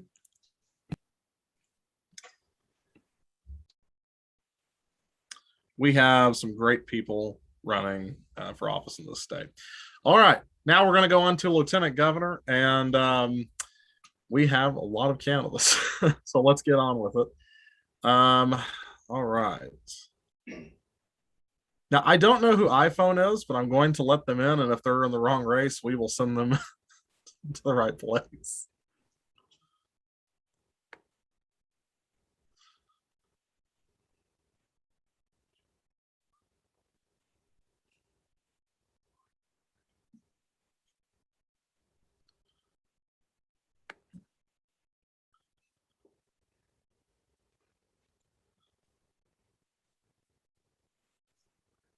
Okay, and whoever is under iPhone, we don't know who you are yet. All right, so it looks like we have 3 Republican candidates joining us. I want to make sure we don't have anybody else we missed. Doesn't look like it. Okay, excellent. All right, candidates, we really do appreciate y'all being here, and we have time for a 1-minute introduction, so we're going to do some questions. Jason Fogelsong. He has the American flag in his background. He's going to give you this signal when you have 30 seconds left on your time for intros. And then he's going to give you this when you're out of time. That's an aggressive movement right there. I don't know if that tells me to stop talking or that I owe you money. Well, both. All right. Well, for anyone who owes Jason money, you can send it to us. And I see Aaron Sorrell's joined us. Let's see. Yes, Jason said he takes Venmo for whoever wants to give him some money. All right. So we're going to go in the order of the candidates I can see on my screen. So 1-minute introductions. Let's go ahead and start with Daniel Miller. Hi, good evening, everyone. My name is Daniel Miller, and I'm a 6th-generation Texan, roots going all the way back to the Battle of San Jacinto. I'm a husband, a father, a technology consultant, and since 2005, I've been president of an organization called the Texas Nationalist Movement. And as president of that organization, I've had to engage in a tremendous amount of legislative advocacy, walking the halls of Austin, interacting with legislators. And I came to the unmistakable conclusion, as I'm sure many of the folks that are running for lieutenant governor have, is that we have a serious leadership problem in Austin. And so through a lot of cajoling, a lot of prayer, a lot of consideration, I threw my hat in the ring to be the next lieutenant governor of the great state of Texas, because when it comes to having a lieutenant governor that will stand between us and the onslaught from the federal government, Dan Patrick does not pass the test. All right. Thank you, Mr. Miller. And now Ms. Bradford. Good evening. Thank you for having me. My name is Tracy Bradford, and I am running for Lieutenant Governor of the great state of Texas. And I am a mother of 7, a wife of 33 years, also was a state director for a grassroots organization called Eagle Forum. I now serve as their national chair on the issue of human trafficking. During this time, I've also worked as a delegate for our state convention and worked on our priorities, which it seems our current leadership refuses to pass. And that is one of the reasons I've stepped up to run for lieutenant governor. Some of the things that really concern me, of course, are our border. I've worked on the grid issue. Thankfully, today I still have my electricity. It didn't last February, but I've worked on that issue for over 10 years. I know the system. I've worked on a lot of issues down in Austin, and I would really like the opportunity to be your next lieutenant governor. Excellent. Thank you. And now, Mr. Vance. Hello, everyone. Good evening. Hope everybody's staying warm out there. My name is Zach Vance, and I am a 35-year-old medically retired Marine. I used to work at a cable news channel in Austin until 2020. I'm just a middle-of-the-road, moderate Republican who values true, unabridged freedom. I'm running because I value love and compassion for Texans. And Texans deserve a lieutenant governor that cares about them and doesn't want to just have power over them. We need a lieutenant governor that values compromise and working together with the other party. We need a lieutenant governor that is 100% pro public education and doesn't want to take take tax dollars from the public school system in the form of vouchers. We need a lieutenant governor that wants to think outside the box in order to fix the humanitarian crisis at the border. It's not an invasion. We need a lieutenant governor that just values people and wants to make Texans' lives better. And that's what I'm doing it for. Excellent. We appreciate it. And finally, Mr. Sorrells. All right. So about the weather. Yeah, I'm on the side of the road right now because I got stuck in this stuff. So, all right. So my name is Aaron Sorrells. I'm running for lieutenant governor, obviously. And my biggest issue is this. We have a lieutenant governor right now that doesn't get our priorities done. And as the lieutenant governor, your job is to get the priorities of the people done. That's why we give the GOP legislative priorities to him every session. We never get those priorities done. And the fact is, it's obvious at this point he doesn't care to get those done because he'd rather get the lobbyist bills done, which is why we got close to 300 bills out of the Senate and almost 500 out of the House. Yeah, we didn't get our 8 priorities. So we need people that are bold. We need people that are willing to stand up, tell them to tell you the truth and be held accountable. And that's my job. I'm a small business owner. I'm used to running businesses, and that's how our government needs to run. I've been married for 17 years. I'm a father of 3 boys. And we need strong leadership that's willing to tell the United States government that's enough is enough. And if you don't like it, you can come stop us. And that's why I'm running for lieutenant governor of Texas. Thank you very much, Mr. Sorrells. I will say you did answer the first question we had. We had a question from the audience which asked, is Aaron Sorrells sitting outdoors in the middle of the night? So to be clear, I'm in a car right now. I had to turn my light on so you can see me. Yes. Okay, excellent. All right. Well, Councilman Stanley, we don't have a long time for the candidates for lieutenant governor, but do you have a question for any of the candidates? I would like to ask Mr. Miller about child welfare, adoption, and human trafficking, and how those are kind of linked together, how we take care of our youth, especially those that are underserved. And do you have any specific plan that you could point to about reducing human trafficking and also working towards child welfare for the state? Yeah, and let me preface by saying that 2 of my boys are adopted, and so I've got a familiarity with the adoption system, and have known people that have been foster parents as well. So I've got, like I said, a good deal of familiarity with it. And we know that there are some significant issues right now with the Department of Family Protective Services here in Texas, whether it be over aggressive child protective service caseworkers, or whether it be foster kids that are just slipping through the cracks. We know that there needs to be a top to bottom investigation of how that works. But as you talk about the nexus to sex trafficking, I think that we can't talk about sex trafficking without talking about human trafficking and talking about the crisis on the southern border. The fact of the matter is that, and we heard it in the last conversations that you had with the governor, it is in fact an invasion. The cartels are effectively in control of our border. We have roughly 160,000 illegal immigrants crossing from Mexico every single solitary month. The federal government is incentivizing and facilitating that border crisis, that invasion. And frankly, the state's plan ought not be called Operation Lone Star. It should be called Operation Chupacabra, because a lot of people say that they've seen it.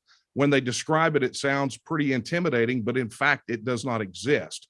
So if we're ever going to get Texas out of being one of the top states in the union, for sex trafficking and human trafficking, we have to absolutely 100% secure our southern border. Thank you, sir. Thomas, go ahead.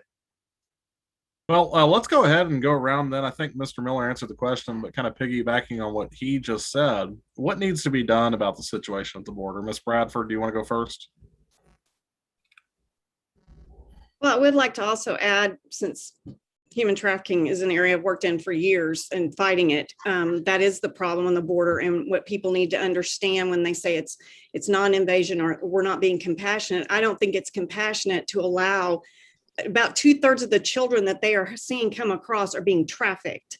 And so right there, you have a problem. We need to declare that these cartels are terrorists.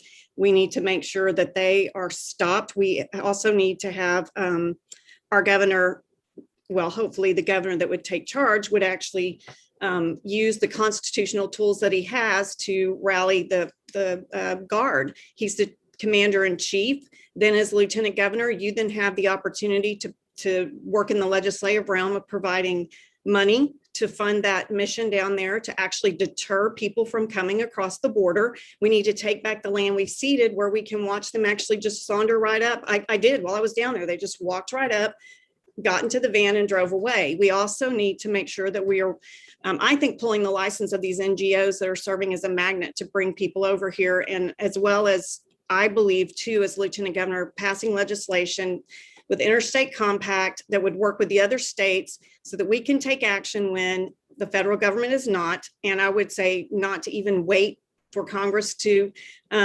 pass that, but go ahead and get moving on it and have the attorney general suing the federal government for not doing what they should be doing on the border. All right. Thank you, Ms. Bradford. Mr. Vance, what do you think needs to be done about the border? So the reason why people are coming here, we're not drawing them here. Mexico is in bad shape. I want to kind of turn it around and say that Californians are leaving California by the thousands, and they're leaving because California is because there's no rule, there's no rule of law. People are shoplifting like crazy. There's mass homelessness, but things are 10 times worse in Mexico. So it's okay for Californians to flee California because it's bad there, but it's not okay for Hispanics and Mexicans to come here. We'll build a wall and say, stay the heck out of here. The only way things are going to change, you can build a wall a mile high and people are going to still die trying to get over or around that wall. Things in Mexico have to change. We have to make Mexico a better place. There's a lot of policies in America and in Texas that are contributing to why it's so bad there. We need to figure out what policies they are, think outside the box and how we're going to do to correct them and somehow make Mexico a better place. And the only way to do that is the cartels are completely control the country. There is no rule of law. There's no democracy in Mexico because the cartels. We have to figure out a way to somehow destroy the cartels, take their grip from the government and turn Mexico back into a normal functioning democracy. Things have to change, but the only way it's going to happen is if we change the way we do things in Texas and in America. And it's going to take some pretty far, everything we've done to this point got us where we are, and things are progressively getting worse and worse. We need major changes in the way we look at things to change what's happening there. We need to help these people, and it's awful that they have to flee a country, pay somebody to flee a country that those people are making bad, so those people leave. Mexico's in bad shape, and we have to figure out how we can do things here to change what's happening in Mexico. All right. Thank you, Mr. Vance. And finally, Mr. Sorrells. Well, I'd like to go back to actually what was asked to Daniel for a second, too. The adoption agencies are brokering children in this state. It is a disgrace. The whole family court system combined with that is part of our problem. When you have to go through agencies, which are paid by the brokers, and then go up through the state, and you pick an agency, and then you can't go pick a child that's in the system because that brokerage doesn't own that child, that's a problem. And they're also discouraging our children. They're discouraging working with churches, because my church works heavily with CPS and adoptions, and it's a disgrace to what they've done to our children in this state that need good homes. So that needs to be addressed heavily, and that's why it's on my family issues on my page for that reason. Second of all, with the border, look, it's an invasion, but it's also a humanitarian crisis. And when you look at our border and you say, oh, how do we stop traffic and how do we stop this? Well, you know, Zach's talking about people being brought over and paying over. They're not paying for it. They're being indentured slaves. That's what they are. It's indentured servitude. These people are paying money that they can't pay back, and they're basically in slavery when they come into this. That's not how you solve the problem, by continuing to allow that to happen. You need to cut off their source, and you need to make people turn back around and go back where they came from. So there is no encouragement to come into our state. It is not okay to allow people to be trafficked and effectively into slavery into our country in the name of a humanitarian need. That's not acceptable. We need to defend our border. We need to shut it down. We need to finish the wall. The wall can't be done everywhere. We need to fund our state guard, which as lieutenant governor, you have the ability to do that. We need to, you know, bring in militia where needed. We need to have the sheriffs help us out and help encourage them to deputize and do things to protect their counties and their citizens. And we need to turn the buses around and say, you know what, federal government, if you want to come into our state and you want to stop us, too bad. This is our state. Come and send the military in after send the military after the state of Texas. Let's see how ballsy they are when the state of Texas stands up and said, enough is enough. This is our state. You no longer get to tell us how to live our lives and how to protect our citizens.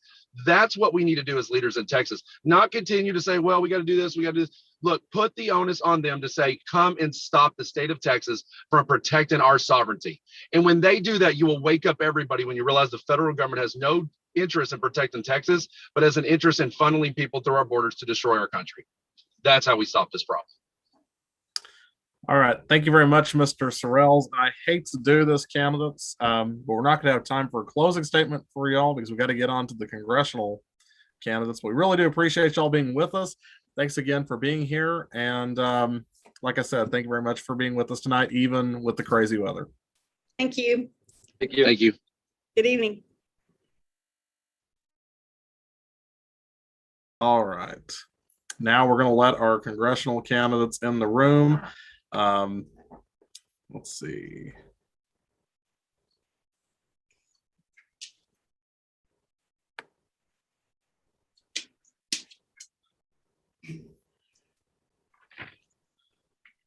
And I apologize for everyone watching. We're running just a couple of minutes behind. We're not crazy weather.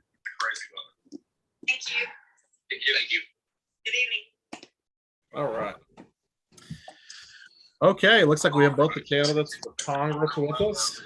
And let's go ahead and get started with Kathleen Brown. Before we get started, Jason Fogelsong, you can see him with the little flag behind him. He'll give you this signal when you're at 30 seconds. And then he'll give you this signal when you're out of time. Okay.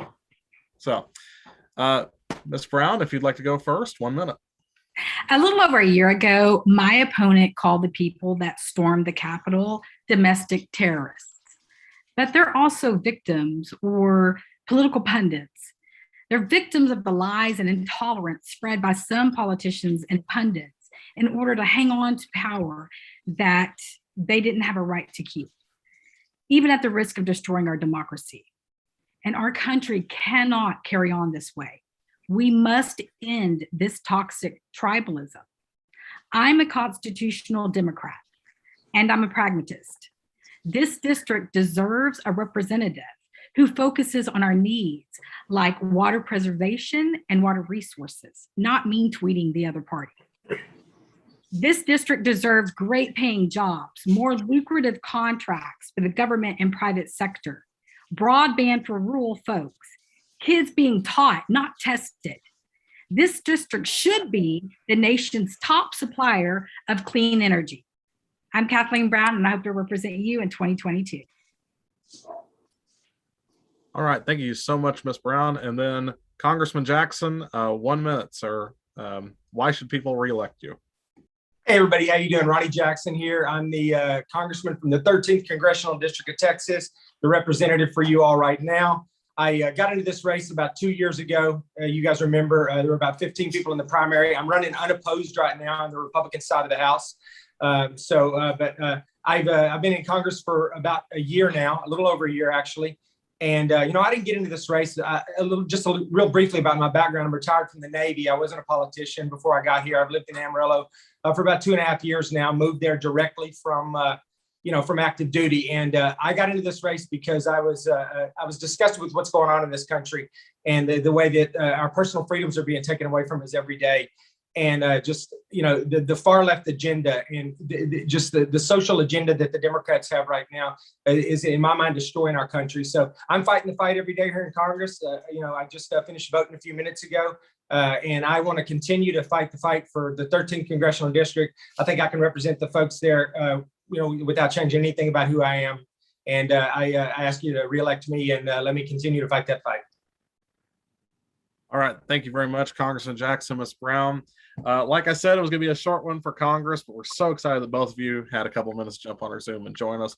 We really do appreciate it. And hopefully we'll have you guys at a forum in person in November. So we really do appreciate it. Thank y'all for being with us. And I hate to do this, but now we got to get off this Zoom and get on to the next one. So I really do appreciate it. Y'all Thank you, Mr. Warren. Thank you.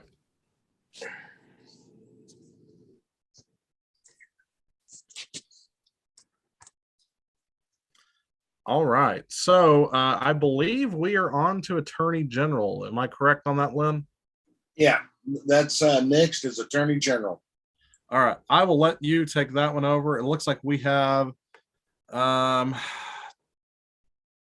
two candidates joining us.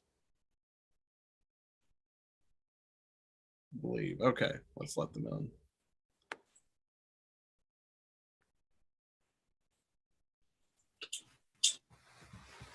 It's almost like it's a general election debate. We have a Republican and a Democrat candidate with us. So well, that's fabulous. Well,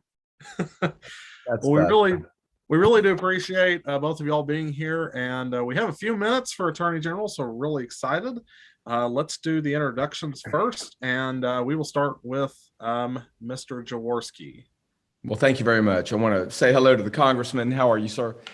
Joe Jaworski here to the Amarillo Pioneer. It's always good to be with the press, the Fourth Estate. My name is Joe Jaworski. I'm running to serve as your next Texas Attorney General because the office is corrupt. And I'm about to be 60 on March 1st, the date of the primary. My 31st year of being an attorney, a third-generation trial lawyer in Texas. And I took an oath, gentlemen, and it meant something to me when I took it. And I hold it dear today. What General Paxton is doing to the office does not sit well with me.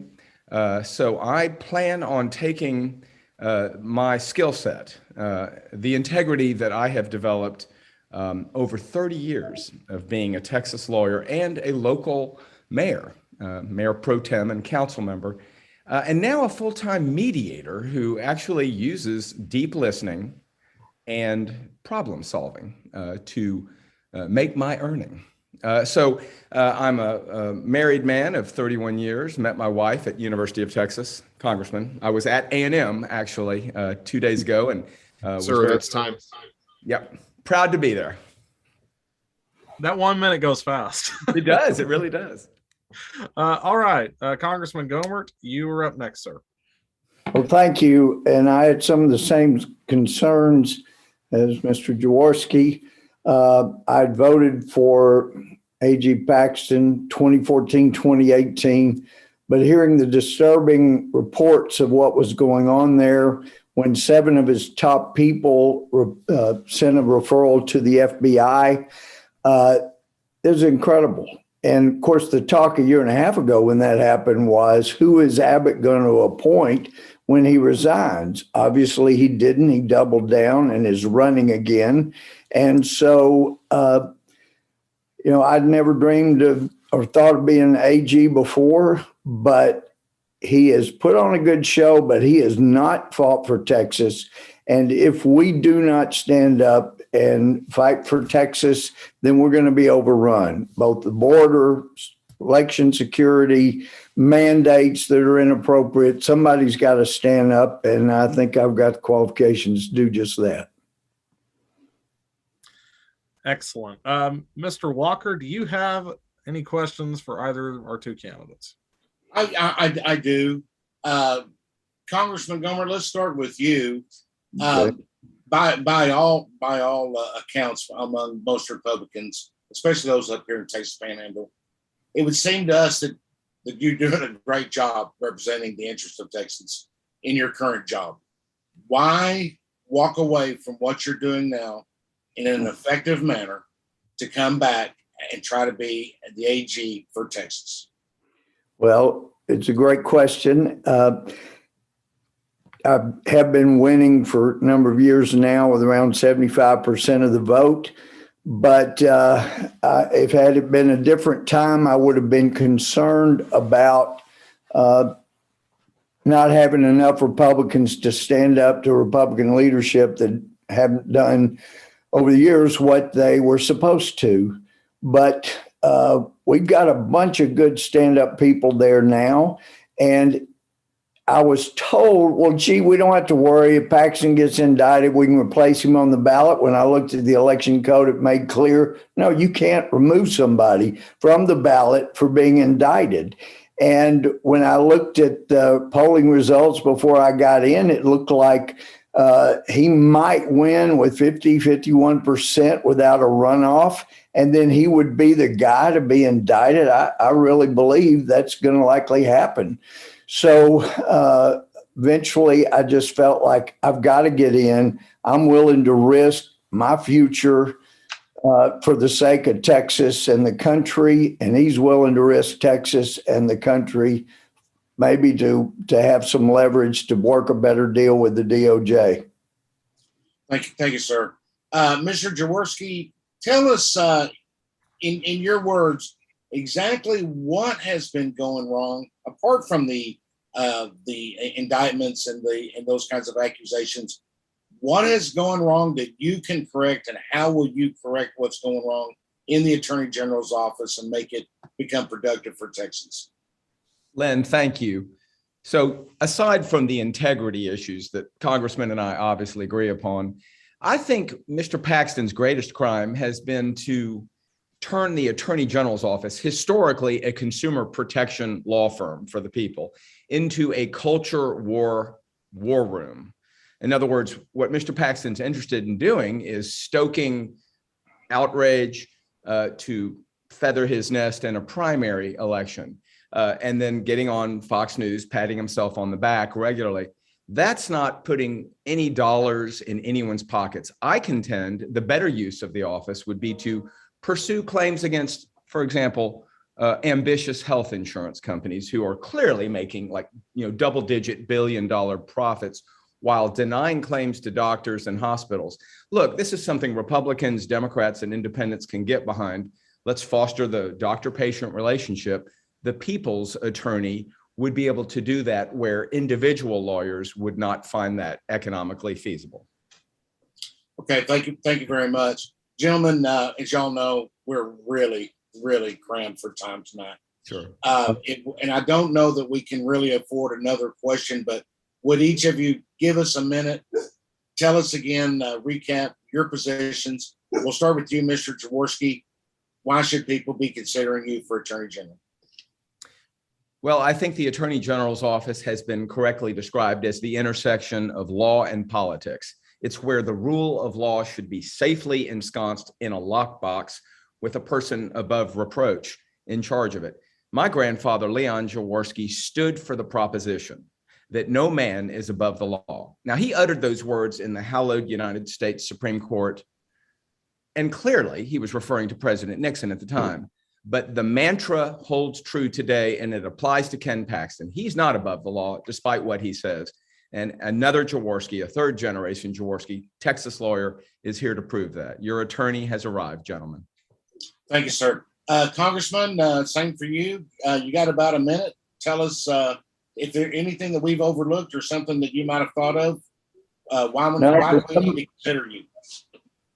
Well, for one thing, Paxton has used that office, as you just heard, for his own personal benefit and accolades.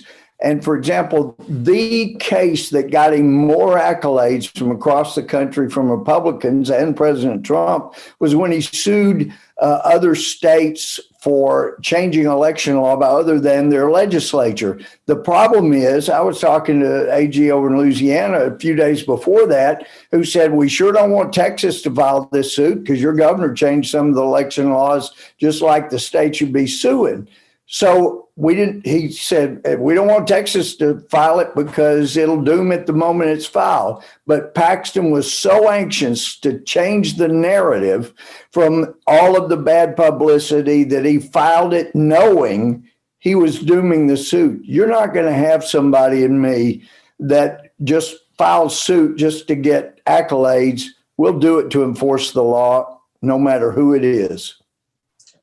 Gentlemen, again, apologies for the incredibly short amount of time, but we appreciate your showing up tonight and talking to us. And thank you. Well in your races. And I appreciate the Jaworski scholarship at Baylor my last year there too. Bravo, Congressman. Thank you. Thank you for saying that. A lot. Thank you. Thank you, gentlemen. Yes. Thank you all right. So, hey, we're back on track time-wise. So we will get on to the next race. I believe that is for Texas Land Commissioner. Now, we're going to have a lot of candidates for Land Commissioner. I'm just warning everybody ahead of time. So get ready. Let's see.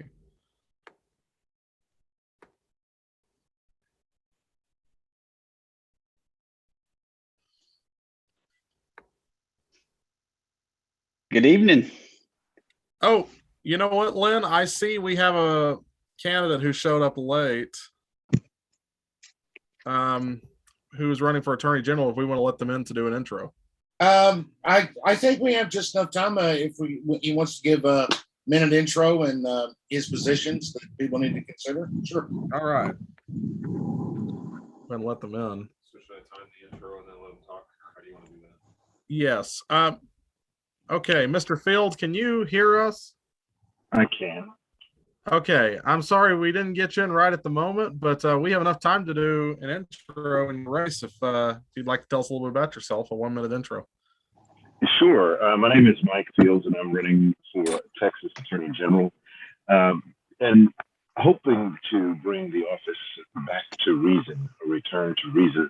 I think that Texas's greatest asset is its economy, and by focusing on those issues that impact workers in businesses, like consumer protection, like making sure that children are properly supported, making sure that our environment and our water rights are protected, that women's reproductive choices are protected, that LGBTQ citizens are kept safe, and by assisting local prosecutors in handling those cases that may be too costly or too difficult to handle at the local level, we can strengthen our economy and make Texas strong while taking the Attorney General's office back to a place of reason and common sense. All right. Well, thank you, Mr. Fields, for being here. We really do appreciate it. We're sorry we didn't get you in just a couple of minutes ago, but we're really glad that you could join us tonight. No worries. All right. Well, now we are on to Texas Land Commission. And it looks like we have quite a few candidates here. I think I got everybody who was in the waiting room. So let's go ahead and get started on that. Okay. Let's see. Oh, I accidentally spotlighted the video. All right. Yes, Zoom. It's fun. Okay. Here we go. And I saw your email, Weston Martinez. Are you on? Yep, I'm here. Okay, excellent. Okay, so let's go ahead and start with the Democratic primary. 1 minute for introductions. Jason Fogelsong is the gentleman with the flag in his background. You can see him on your screen. He will give you this sign when you have 30 seconds on your intro, and he'll give you this sign when you're done. I know it's aggressive, but that's what's been working all night. So we will go ahead and get started. And I'm just going to go in the order I see on my screen. So let's start with Jay. I don't want to say your name wrong. Is it Kleberg? Close. Clayburg. Clayburg. Yeah. Great. Thank you for having me. Jay Clayburg, Democratic candidate for Texas Land Commissioner. Grew up in an agricultural community in South Texas. I've spent the last 20 years in land, water, and wildlife conservation and natural resource management. I was previously with Texas Parks and Wildlife Foundation as an associate director, did the largest land acquisition and conservation for conservation purposes in Texas history on the mid-coast. I have done work in Kittiquay and Canyon and other parts of the area around Abilene. And part of what the General Land Office does is manage 13 million acres of public lands for the state of Texas. I've done that throughout my career. It's supposed to be generating funds for K through 12 education. Have been an environmental advocate and have produced a curriculum for a film that we're going to be releasing here in a few months for K through 12 all over the state of Texas to get them better understood on natural resource related issues. Thank you. All right, thank you. And then next up is Michael Lang. Oh, hello, and hope you all stay safe in Amarillo tonight. My name is Michael Lang, and I'm running for Texas Land Commissioner. I'm born and raised in Texas. I've got two sons. I'm the son of working class immigrants. I've been a Democrat since the age of 16, so over 40 years. So I understand the city and rural Texas very well. I love Texas, and there's no part of Texas I have not been to several times. $3.4 billion is requested for a budget, 800 employees. Small business, 3 million, helping that. Veterans benefits, 1.4 million veterans.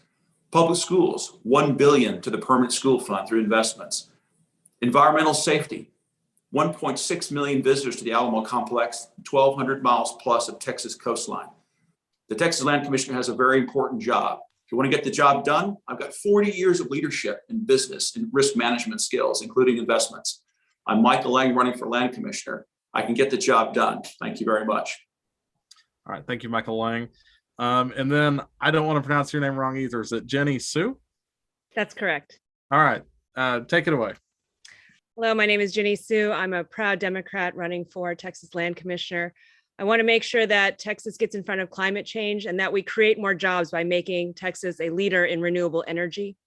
I have a master's and bachelor's degree in biology as well as a law degree.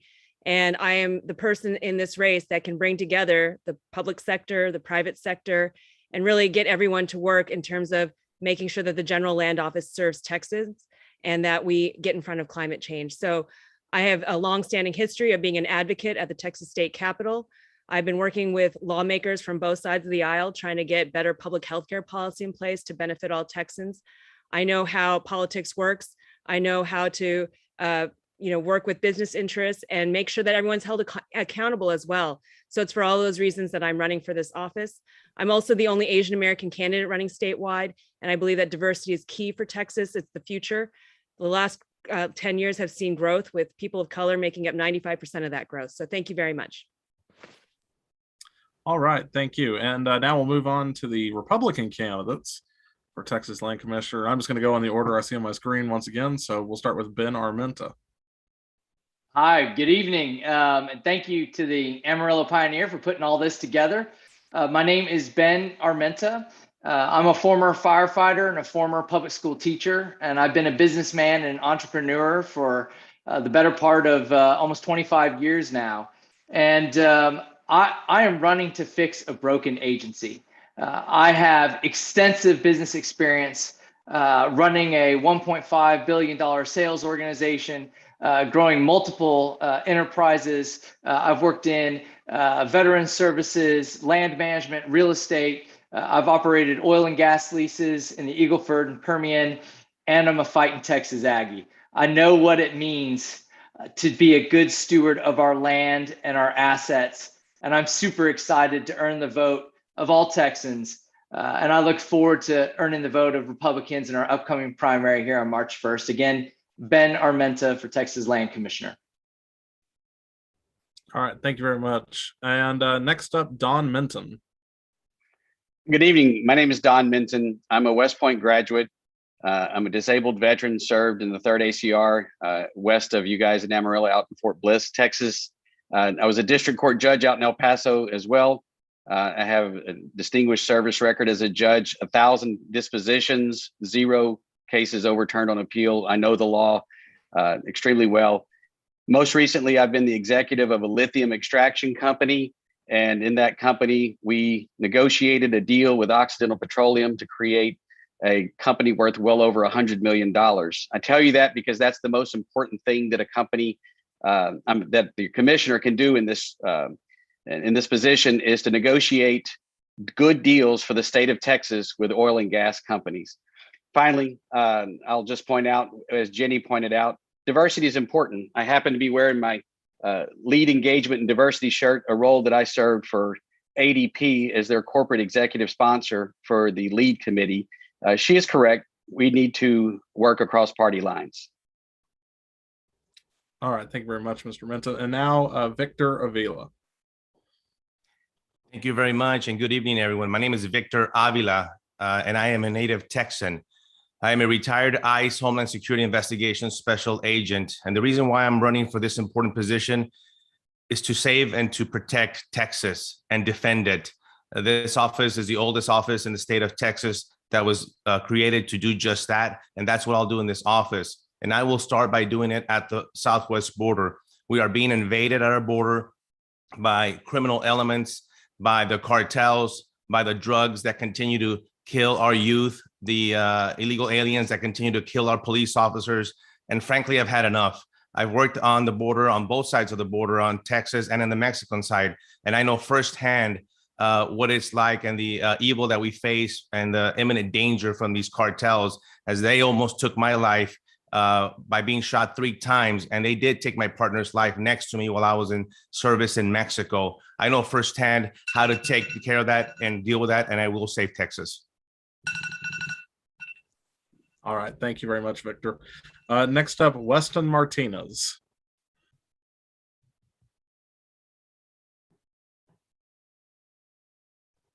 Okay. Did you hear me? All right. I guess not. Weston Martinez, are you ready? Hey guys, this is Weston Martinez here from the home of the Alamo. Excited to see all of you guys here tonight. God bless you and your families as we all pursue to be the next Texas Land Commissioner. You know, God has really blessed me to serve the state of Texas as a statewide commissioner for almost 7 years as real estate commissioner appointed by the governor several years ago. But more importantly than that, my wife Geneva and I, you know, we'll be married 23 years. We have 5 children. And, you know, while I was a private school board president, I'm a product of public school, and my 5 children all go through public school. And as we know, the next Texas Land Commissioner is going to have to solve real problems that's going to take care of the future of children's education and the future of our veterans' benefits. And I can tell you that the guys on the Republican ticket have heard me say now for months, as I was the first one to file against the incumbent before he left, George P. Bush. And that is the fact that I have the strongest political and professional background ready to serve this job on day one. I've leased over 300,000 acres of rights across the state of Texas. I've served in the oil and gas industry. I retired from Southwestern Bell AT&T with an infrastructure background. Thank you, sir. That's time. All right. Thank you very much, Mr. Martinez. And finally, Dr. John Spiers. Thank you, Thomas. It's good to speak with you again. Everyone, I'm John Spiers. I am a surgeon. I served in the Army Reserve, and after a crippling injury ended my surgical career, I became an attorney.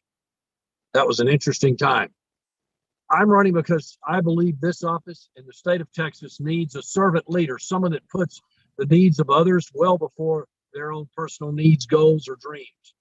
I'm running to make a safer and stronger Texas. That means we're going to build a better permanent school fund. It means we're going to protect our beaches better. It means we're going to preserve our natural resources and use them to the benefit of Texas. We'll secure our border and we'll protect our rich Texas history, honoring our great past, but building a great future. I'm Dr. John Spiers. I'm running for a safer and stronger Texas. I appreciate your vote and support. Thank you all. Thank you very much, Dr. Spiers. And Len, I'm not sure if we have time for a question. What do you think? Yeah, I don't know. It would have to be a really quick one. The time is so short tonight.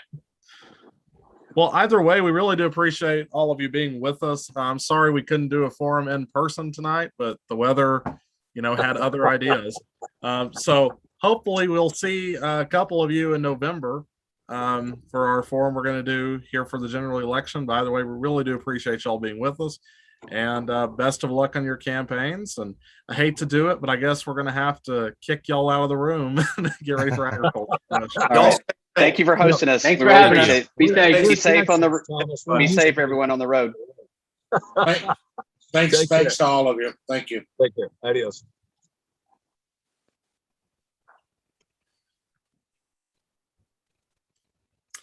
We have a lot of good Texans running for office this year. It's also, I think, an interesting thing, and I know Len himself is a veteran. How many veterans we have running a lot of these races? So thank you to everyone who served our country in whatever way, either in the armed forces or as a police officer or anyway. Okay, it looks like we're ready for Texas Agriculture Commissioner. You think we're ready, Len? Let's do it. Let's go. We're on time. I can't believe we're actually on time. I can't believe it. Yeah, we don't need Jason to ask another question. It just drags us down at this point. Well, but Cole will probably have a good question for these guys, and so we'll probably be able to knock this one out too. All right. Yeah. As long as we keep Jason off the screen, we're good. I'm that's not. the problem. I'm not going to just pass. I think we should just prohibit Jason entirely, but Permanently hit the mute button. maybe so. Just this. All right. Are y'all ready for Agriculture Commissioner? Now, we have someone who's just listed as iPad. I don't know who that is. We're going to let them in and see if they're the right person. And if they're not from this race, we'll send them out. Those are the challenges of Zoom. Permanently hit the mute button. Maybe so. Just this. All right. Are y'all ready for Agriculture Commissioner? Now, we have someone who's just listed as iPad. I don't know who that is. We're going to let them in and see if they're the right person.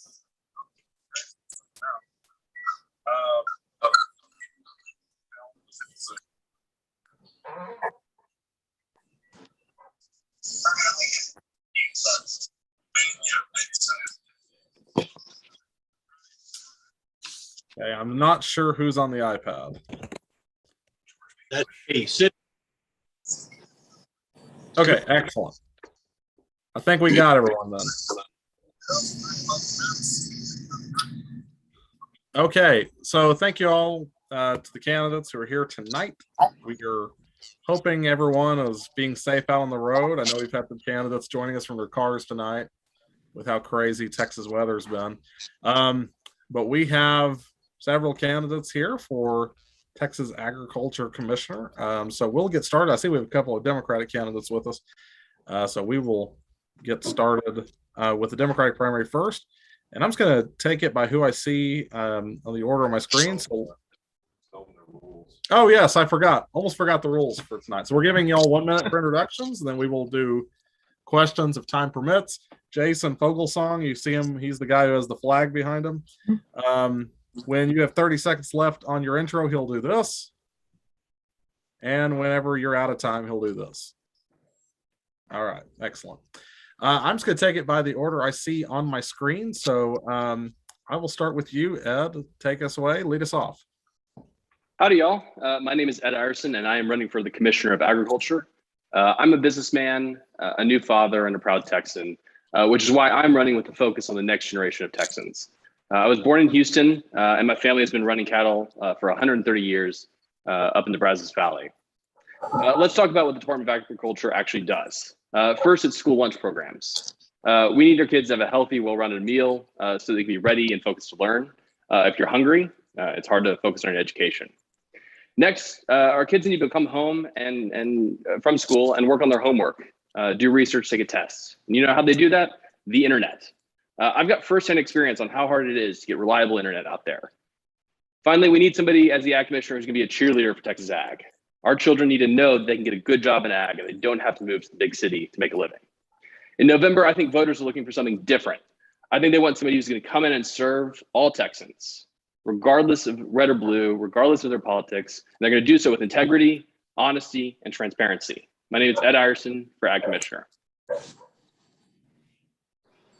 All right, thank you so much. And next up for the Democratic primary, we have Susan Hayes. Unmute. There I go. Thank you very much. I'm Susan Hayes. I'm running for Ag Commissioner. I was raised in Brownwood, Texas, in a family that's been ranching since shortly after the Civil War in places like Jones and Runnels County, and also in Brown County. My husband and I live out in Alpine, Texas, where we have been experimenting with cultivating both hemp and hops in a microclimate up in the Del Norte Mountains, south of Alpine. I'm an attorney by trade and have worked in and around government over the course of my career and have a good grasp on how government works, the budgeting process, et cetera, what one can really do with a state agency. And I'm running for Ag because I want to first clean that place up and restore some integrity to the office and also make the government work for the people. That's the way it should be. Second, the rural hospital and rural infrastructure programs have been rotting in the basement. I intend to bring them back out and put some focus on them. And third, promote economically and environmentally sustainable agriculture. We need to diversify what we're growing in Texas and bring more people into the business. Thank you very much. All right, thank you. And we'll start with the Republican primary. So I'm taking it by the order I can see on my screen. So we'll start with the incumbent, Sid Miller. Well, howdy, good evening, good to be with you. I am the sitting Texas Agriculture Commissioner. I'm in my second term, running for my third term. We've been doing a really good job running the Texas Department of Agriculture for you, but you don't have to take my word for it. You can take the word from the Texas Commission, who reviews every state agency on a 12-year rotation. We just went through the sunset process, and they told us that the Texas Department of Agriculture was the best run state agency they had ever reviewed. As far as integrity or ethics, I was asked by President Trump before the last presidential election if I'd take a cabinet position. They said, we're going to have to stand on it. This was in September because it takes about 8 weeks to go through the FBI background check. I agreed to do that. I was interviewed by 6 different FBI agents. I passed. If there'd been anything shady or wrong with my integrity or ethics problems, the FBI would have. I promise. Second, third-party verification. Good to be with y'all tonight. God bless Texas. Well, before we go on to carry council, I have to say, Ed, I think you're reading the comments. Someone asked if all the candidates wouldn't mind putting on a cowboy hat. So I think stylistically consistent. Right. Yeah. Mine is out of arm's reach, but I can put down the computer and go grab it off the hat rack. I don't think we need to feed him to the. All right. It's inside. There's no need. Well, I guess next up in the Republican primary is Kerry Council. Thank you for the shout out to the veterans, Thomas. I appreciate that, and I think Sid and I both wear hats on a daily basis, so I don't think it's an outfit. I think this is just who we are. But anyway, I'm Kerry Council, and I'm running for Texas Ag Commissioner. I'm a veteran, as we mentioned. Thank you for the shout out earlier. There's a lot of veterans that are running. I'm also an economics professor. I teach economics at the local college here. I'm a Texas Aggie graduate. I'm a 5th generation rancher. It goes all the way back generationally, and these are not passed down. These are something that we've done ourselves.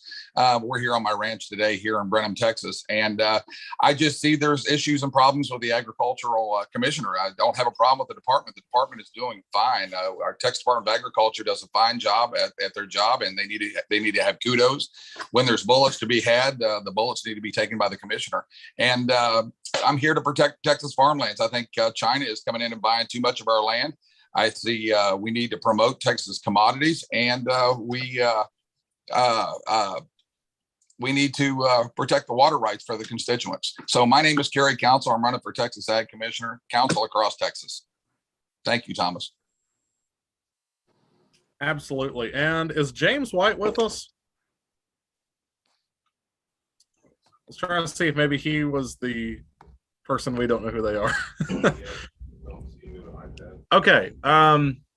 So it looks like we have we still have a few minutes. So Len, do you have a question for the Agriculture Commission candidates? Well, that was interesting from Mr. Council. the comment was about the protections against, I guess, any foreign entity. I'd like to know briefly from each one what they might have in mind that Texas could do in the office of Ag Commissioner could get done to help protect against unfair foreign investment and foreign intervention in agriculture issues in the state of Texas. Well, since this was addressed to me, I'll go ahead and address it back to you. There's 8 states in the United States that eliminate and keep foreign interest into their state soil, and Texas is not one of them. Another thing that you're seeing a lot of these solar farms, Chinese solar farms growing up all over Texas. They're taking the good Texas farmland. As an ag commissioner, you are a liaison for the constituents back to the legislature. And that's something that can be enacted. That's something that can be prevented. It needs to have regulations. There needs to be regulations against it. And as your ag commissioner, that would be one of my top priorities, is preventing China from coming in buying land. China is taking over other states as well, but there's only 8 states right now that have laws preventing that. Yeah. Thank you, Commissioner Miller. What do you think about that issue, that topic? Certainly something I've been working on a long time. Those of you that follow my Facebooks know that I was ranting and raising Cain about a Chinese general that bought 140,000 acres in Del Rio near Laughlin Air Force Base, put in a solar farm. I went to the legislature, tried to get them to, of course, purchase was already made. We couldn't stop that. But I have been working with the congressional delegation from Texas, legislators in the state house, try to get them to pass a law to prevent foreign ownership of agriculture. Now then, I will give kudos to Senator Donna Campbell. She did pick up on it on my message, passed the bill, and stop the Chinese general from putting in that wind farm. The problem is they can still buy the land, and now he's thinking about putting in a solar farm. So still got a lot of work to do, but it's something that's been on my agenda for a long time.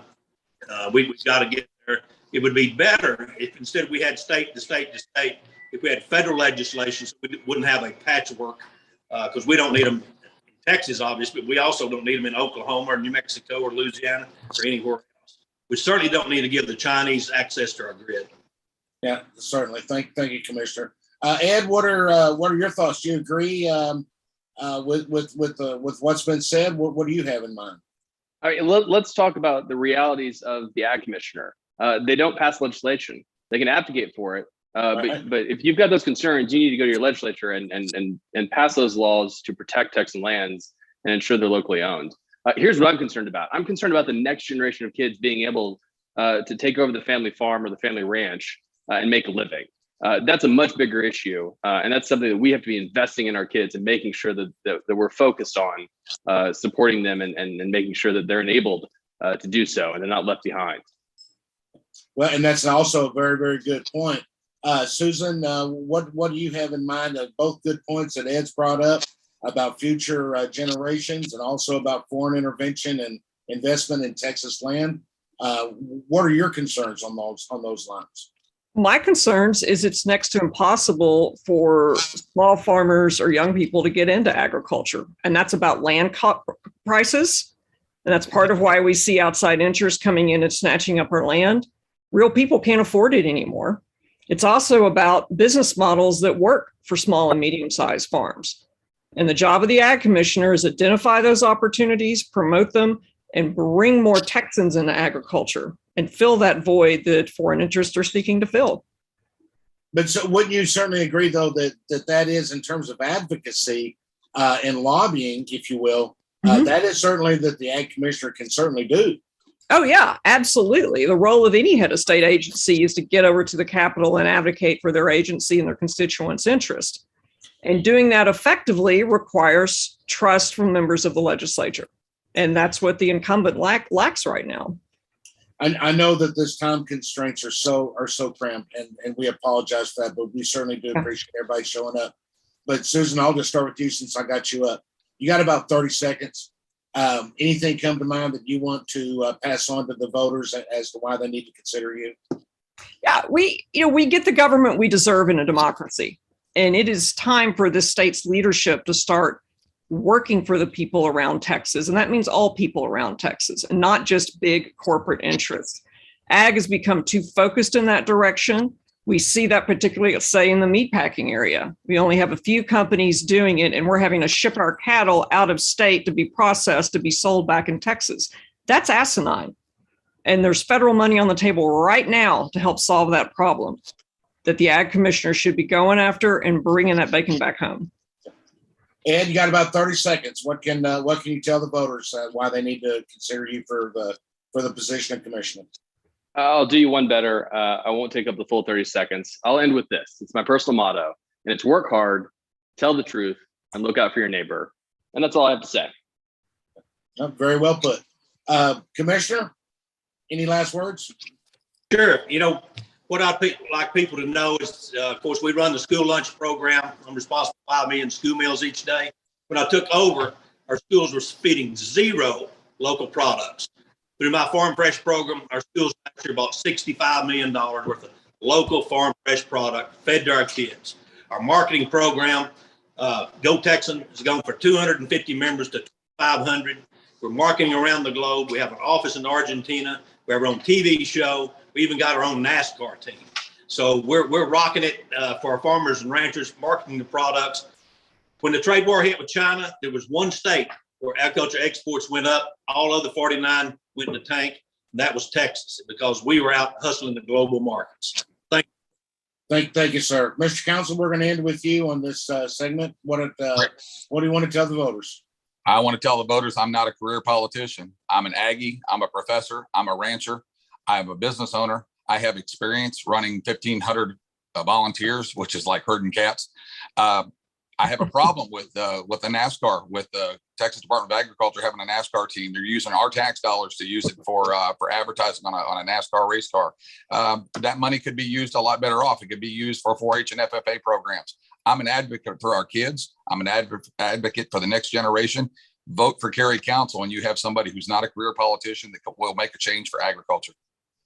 Well, we certainly thank all of you for showing up and being here tonight. Wish you well in your races. And I'm going to turn this back over to Thomas. Thank you. All right. Thank you so much to our Agriculture Commission candidates. I hate to do this, but we have to ask y'all to leave the room now so we can get on to the next race. But thanks for being with us. And hopefully we'll see a couple of y'all up here for our forum in November. Thanks for having us. I look forward to it.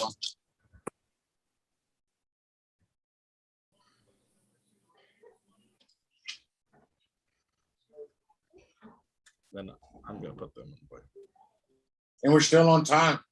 We are on time. Crazy. Mark this down. I'll think of some more questions. All right. Now we're going on to Railroad Commission. Maybe Jason will slow us down. I'll pretend I don't know anything about their job and ask them to explain.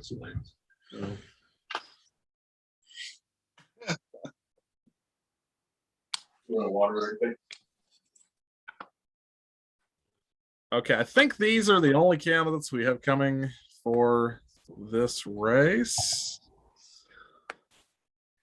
I don't know who iPad is. We put them back in the waiting room. Did you ever hear back who it was? No, I messaged them. They didn't reply. Now, Tom, I will tell you before we get started that we have people in the comment section asking for more candidates with cowboy hats. So, oh, do I need to go get it out of the truck? Yeah. You're probably okay, but all right. Well, we do appreciate all three of you being here. It looks like we got everybody for Railroad Commission out of the waiting room. So we'll go ahead and get started. We have 1 minute introductions, then we'll ask some questions. I think we're on time, so we should be able to have time for a couple of questions at least. Jason Fogelsong is the man with the flag behind him.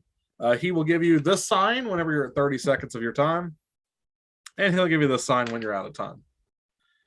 All right. And like I said, I appreciate the candidates being here tonight with us, even though we were supposed to be in person tonight. Didn't work out. Mother Nature had other plans for us. We do appreciate y'all being here anyway. So I'm going to take it in order of the candidates that I can see on my screen. So we'll start with you, Sarah. 1 minute, please. Hi, thanks. My name is Sarah Stogner. I am an oil and gas lawyer. I've been practicing for the past 14 years, representing mostly operators, service companies, and midstream companies. This last summer, I moved out onto a cattle ranch in Ward County, which is just south of Monahans, and quickly realized that even though I had been representing some excellent operators, that we had some not great operators. And after the Railroad Commission lawyered up on the landowner, my H2S monitor went off one Saturday while I was walking on the ranch with my daughter and the dogs. And I said, you know what? It's time for some change, and we need someone who's going to be intellectually honest about the real challenges facing our industry, such as securing the grid and getting our groundwater protected and stopping flaring and all of these good things. And we need a vital oil and gas industry. So, but we can't leave landowners out of the equation. So my name is Sarah Stogner, and I'm running for Railroad Commissioner. All right, thank you. And next up, we'll go to Tom Slocum. Howdy, my name's Tom Slocum, and I am a fifth generation Texan, fourth generation oil and gas. I've been working on the issues at hand that we have in Texas for quite a while, but I am running mainly because we have a fiscal conservative issue in Austin that everyone needs to know about. That's $3.4 billion that was put on Texas taxpayers. A check was written to the people in Austin. They paid themselves $3.4 billion because we had an emergency and an opportunity when they could have easily taken it out of the $15.8 billion, a record amount of money coming into Austin. And so, you know, we bring in 11 billion or 12 billion. We brought in 15.8. There's no reason at all to tax Texans something in a situation where there's an emergency and people are literally dying out there. And they thought the best answer was to go ahead and tax Texans.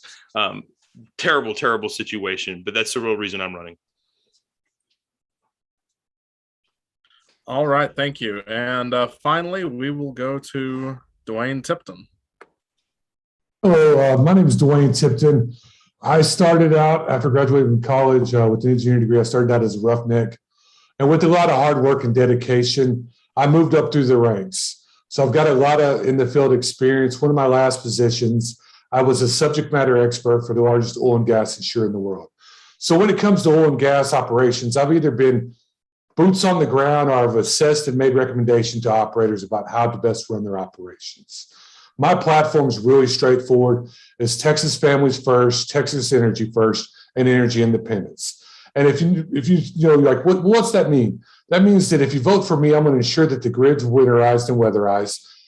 Even today, we lost four units for power production. You elect me, I'm going to ensure that's not happening because I'm going to hold people accountable. The other thing I'm going to do if you elect me is I'm going to overhaul the RRC's inspection arm. You know, we're going to get more bang out of our buck. We're going to cut costs, and we're going to use data-based analytics for inspections. Thank you. All right. Thank you very much, Mr. Tipton. And so, Len, are you there with us? I am here. Do you have any questions for the Railroad Commission candidates? Well, I do. How do we use the Railroad Commission in a way that we can start generating some income instead of constantly having increased budgets year after year?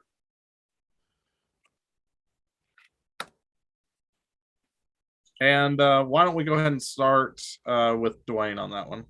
Yeah. Hey, Len, thank you for that question. Well, the first thing you got to do is you got to overhaul the operations, the RRC. You got to make it a leaner operation where they get more done. The other thing you got to do is you got to hold bad operators accountable.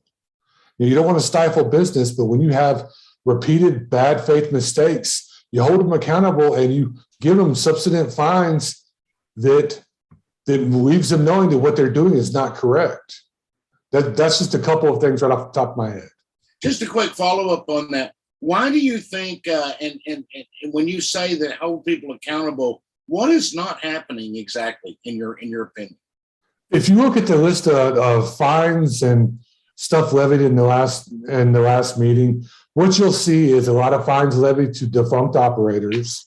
You'll see repeat fines to the same operator. So if they're not learning with the small fines, then you need to take action to ensure that the regulations are followed. It comes down to if you're not doing it when we're warning you, then you step up your game and you hold people accountable. Let's go to Tom. Now, Tom, as you just heard, one way is to hold people accountable and make the fines more serious and actually collectible. Do you agree with that? Is there something else that you have in mind? I think there's a lot more low-hanging fruit. I think that for the most part, the Railroad Commission does do a good job on their fines. I've been an operator myself, and I've been on the other end of that, where I'll tell you our taxpayer money is being blown in situations where the Railroad Commission decides they're going to start spending taxpayer money, and they don't do enough history research on the well it is that they actually have their hands on. Superior Energy Services actually had to sue the Railroad Commission because they gave them the wrong well to plug in one case. That's how incompetent the people of the Railroad Commission are. I know that because my dad was working there when it happened. Another case, we just had a blowout geyser over there in Crane County. Sarah's familiar with it. She's been out there.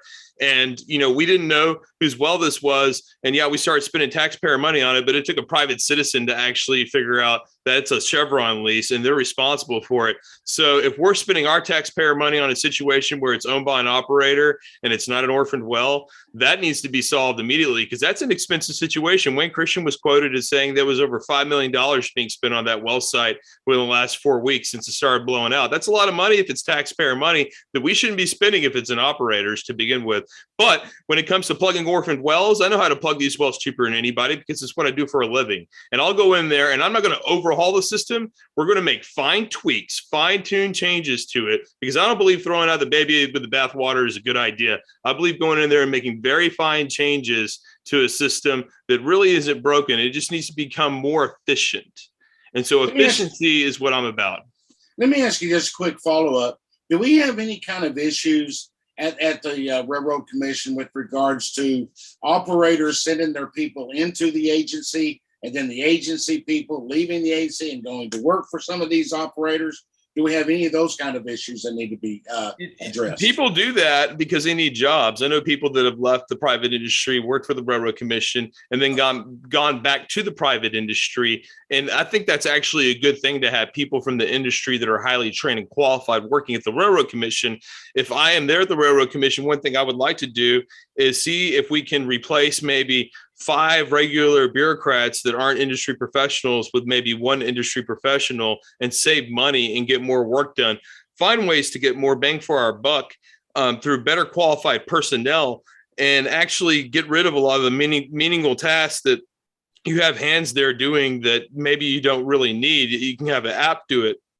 You can find a way to save money that way. And I know people are like, well, that's not creating jobs. Well, it's not creating jobs for the government. That's a good thing because we're paying for that. Ultimately, it's our taxpayer money. They can go find a better job in the industry and get the proper training. I really want the most qualified people at the Railroad Commission. I really do. Okay, thank you. Sarah, you've heard from Tom and from Joanne. Now, what do you have in mind?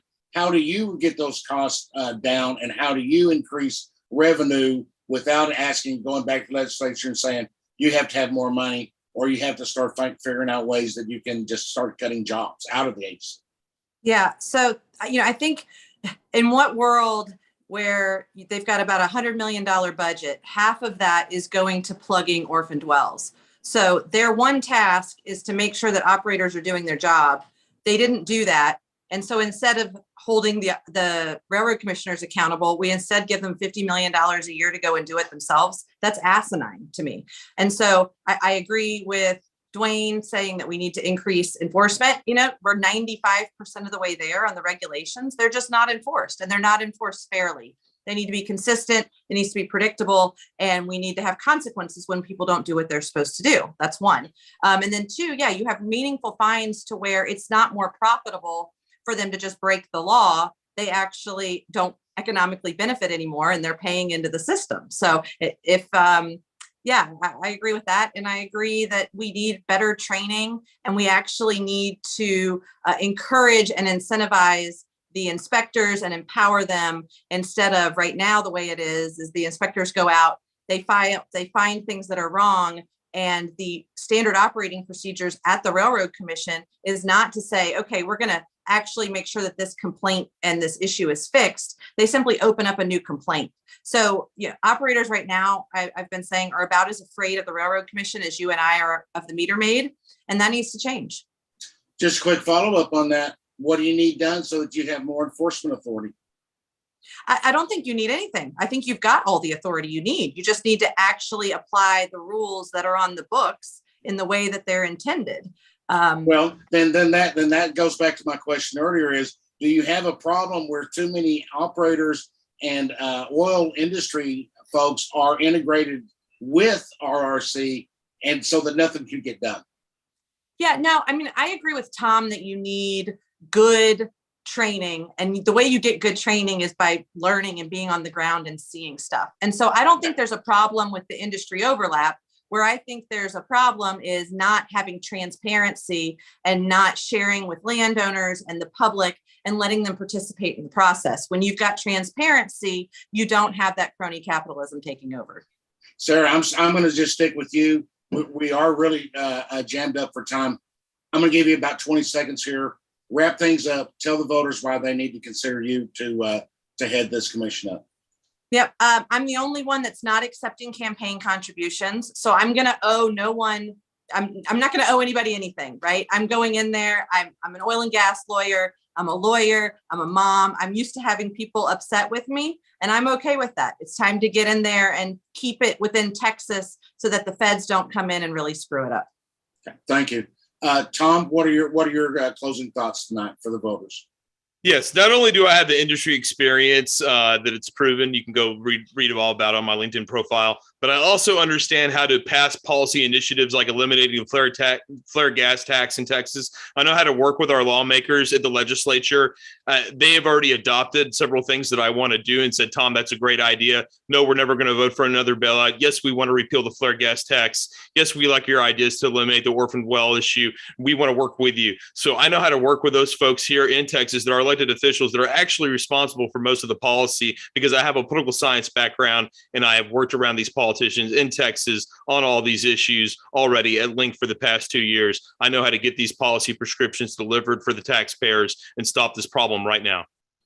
Okay, thank you, sir. Joanne, closing thoughts. You got about 20, 30 seconds here. Thank you. Well, I mean, the reason to vote for me is I'm a guy that's built himself up from the ground up. I started out from the bottom, and I've made a really nice living from the oil and gas industry. So that being said, my experience gives me a breadth of knowledge that makes me uniquely qualified for this, because I have the experience to cover all the aspects of oil and gas, and I understand the industry. So not only would I go up there and know the industry, but I wouldn't take no for an answer. If I'd been in office right now, we wouldn't have to worry about the natural gas being winterized, because I'd have solved that. If we're having orphan well problems, we'll come up with a plan and we'll tackle that. If you vote for me, you're going to vote for a guy that gets stuff done. Folks, thank you very, very much, especially working with us on the time tonight. Wish you the very best in your races. Again, thank you for appearing tonight. Throw this back over to Thomas. Thank you. All right. Thank you so much to the Texas Railroad Commission candidates who joined us, Sarah, Tom, and Dwayne. We really do appreciate it. We're sorry we couldn't see you up here because of the weather, but we do appreciate y'all being with us anyway. And I hate to do this to y'all, but we're going to have to kick you out of the room now. Thank you. Appreciate it. Thanks, Thomas. Thanks, Cole. Thanks, Jason. I appreciate everything. Appreciate it. Thank you. Thank you, guys. Have a great night. All right. We got some great people running for office in Texas. And I keep saying that, but I think the candidates in each race keep telling us. Now it's time for the local races, and we have 16 people sitting in our waiting room. I'm not sure who all is here, so we're just going to admit everybody, and we're just going to find out who all we have. Yes, we have to pass it to find out who's here. We got some great people running for office in Texas. And I keep saying that, but I think the candidates in each race keep telling us. Yeah.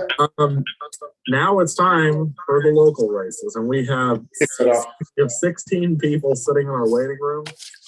I'm not sure who all is here, so we're just going to admit everybody, and we're just going to find out.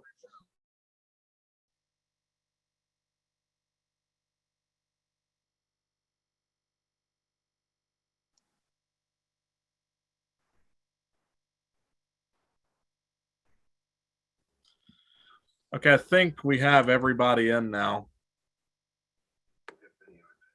Wait, we have a bunch of iPads, and so I'm not You may have to identify yourself, iPads, but we're gonna figure this out.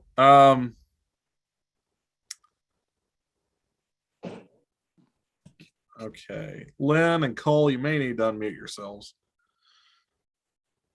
Okay. All right. So, greetings, everyone. Thank you so much for bearing with us until the end of the night. We do appreciate it, and we're going to try to get this done as quickly as we can. I'm going to pin Jason's video for just a second. He is our timekeeper tonight. You can see him right here on your screen. He is going to be doing the timekeeping. You're going to have 1 minute for introductions. We're probably not going to get to any questions for the county races, but we're going to try as best as we can to give you the time you need for your intros. So Jason Fogelsong, whenever it is 30 seconds left on your time, he'll give you this signal. And whenever we are out of time for you, he will do this. Okay. And like I said, we do appreciate everyone joining us tonight. I think we have everybody. Okay, it looks like it. So we're going to go ahead and start with Potter County. And let's go ahead and do the Democratic primary first. The primary for Potter County Commissioner in precinct number 4. And I'm just going to take the candidates as I see them on my screen here. I'm trying to make sure. I thought, let's see. Okay, I see Warren. All right, let's go ahead and start with Melody Graves. Hey, good evening, everybody, and thank you guys for having us tonight. My name is Melody Graves, and I'm currently running for Potter County Commissioner, Precinct 4. I believe that I'm the best person for this job because I have a heart not only for my community, but for the precinct. Also, I have the ability to build relationships with people who can affect change within my precinct. I have had years of service to the community, and I feel that this position will allow me to move my advocacy into action so that I may be the change that the precinct needs. Thank you. All right, thank you very much, Melody. So next up is Timothy Gasway. Yes, good evening, everyone. I just want to say tonight that I am prepared for this position. I've done the homework. I know how this position works. It's going to be a hard job. I think a lot of people believe that it's just some kind of easy job. Being a the Potter County Precinct 4 County Commissioner it's going to be a lot of work because there's a lot of work that needs to be done. I'm ready. One of my biggest strengths is I'm a trained problem solver, and the biggest part of that is about listening and then taking that into action. I've done that all my life, all my career, and I'm willing to invest the time. I have the time. I've got the desire and the will to get this job done, and I look forward to being Potter County Precinct 4's County Commissioner. All right, thank you very much, Timothy. And finally, in this race, Warren Coble.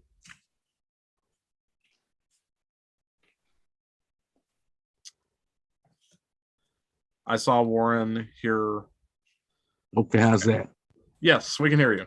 All right, good afternoon, evening rather. It is a pleasure to be here. Thank you so much for the invite.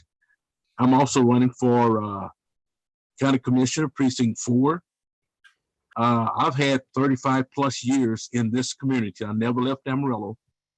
In this community working, I've heard the likes, the dislikes. I've dealt with the pleasures, the unpleasures, anything that you can deal with people. I'm a people's person, and that's what I've done for 35 plus years in this community.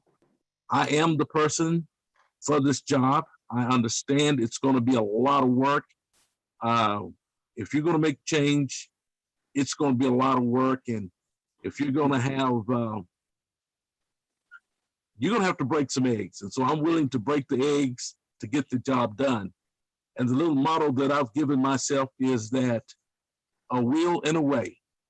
I have the will to serve, and I will find a way to get things done. Thank you for allowing me to be with you tonight. All right. Thank you very much to the Precinct 4 candidates. I think we still have all three of you on here. And so Len may hate it because we have a lot of candidates to get through, but I will ask one question for the three of you. What is your position on using certificates of obligation in Potter County? We know that the courthouse is being built downtown was paid for with certificates of obligation, $54 million in COs. Would you support, or I guess, let me put it like this. In what cases would you support using certificates of obligation? Do you think the courthouse was a good use of the certificates of obligation? Mr. Gasaway, do you want to go first? Sure. Like I said, we've got all kinds of tools that the state provides counties to use.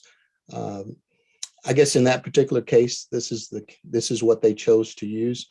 It's kind of not a good idea to second guess them at this point. The way I look at situations is I would look at it, and if there's absolutely no other way to get this done, then that would be the only time that I would look at certificates of obligation. All right. Thank you, Mr. Gasaway. Ms. Graves?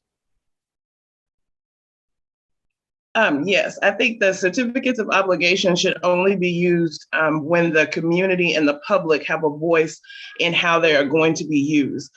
Spending the taxpayers' money needs to be done carefully. And I would like to hear from my precinct and their thoughts on spending that money. I think a lot of times we just end up having to sit back and listen and take whatever is given to us. But we need to empower the people in the precinct so that they can have a voice in what's going on. And then we need to teach them how to hold people accountable to make sure that what we're voting for is actually what is taking place. All right. Thank you, Ms. Graves. And Mr. Coble. I'm in total agreement with that. I think before we use these certificate of obligations, really the voters must have a say. We cannot just open the checkbook. I'm very conservative in my spending, and we can't just give them a checkbook and say, here's an ink pen. So that I think we need to be a little more aligned with what the community is saying on that type of spending. All right. Thank you very much, Mr. Coble.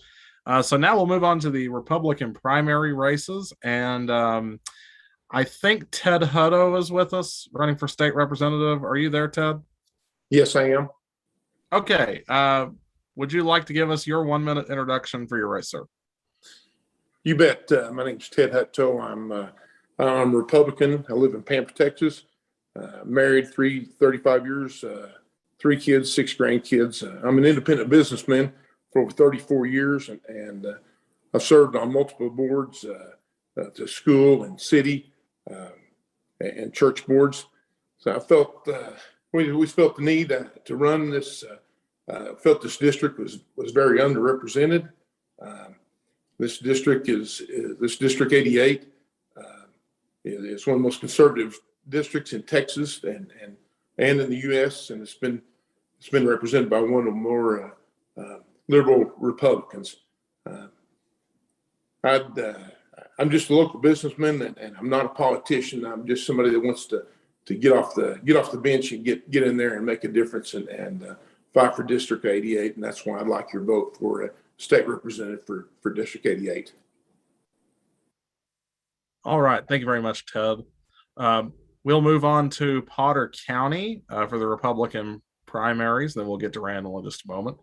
I believe the first race on the Republican primary ballot is for county judge in Potter County. And looks like we have Ed Heath with us. So Ed, take it away.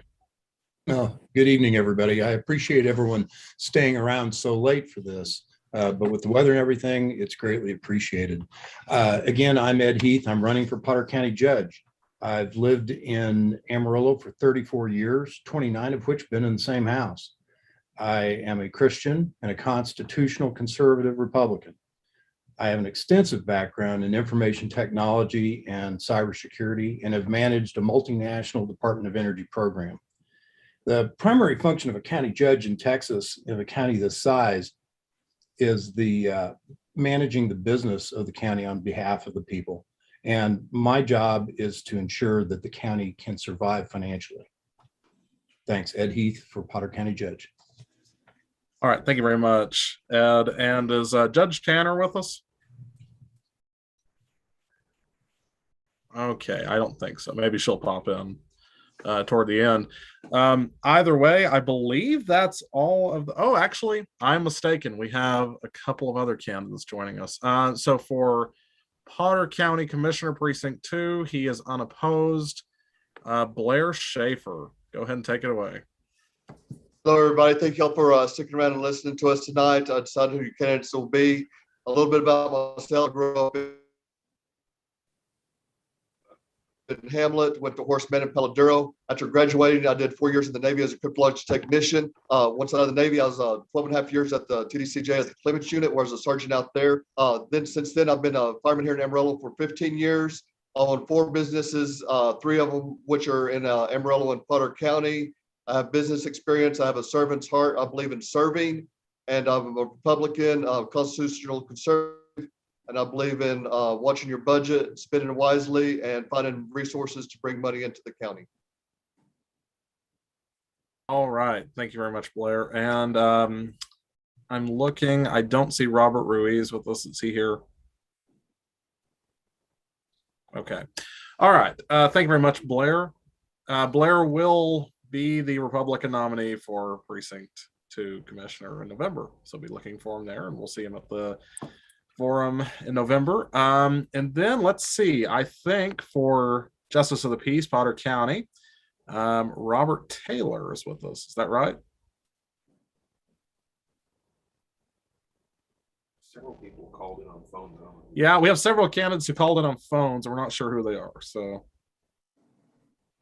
okay, well, maybe some candidates will pop in toward the end. Is David Daly on here?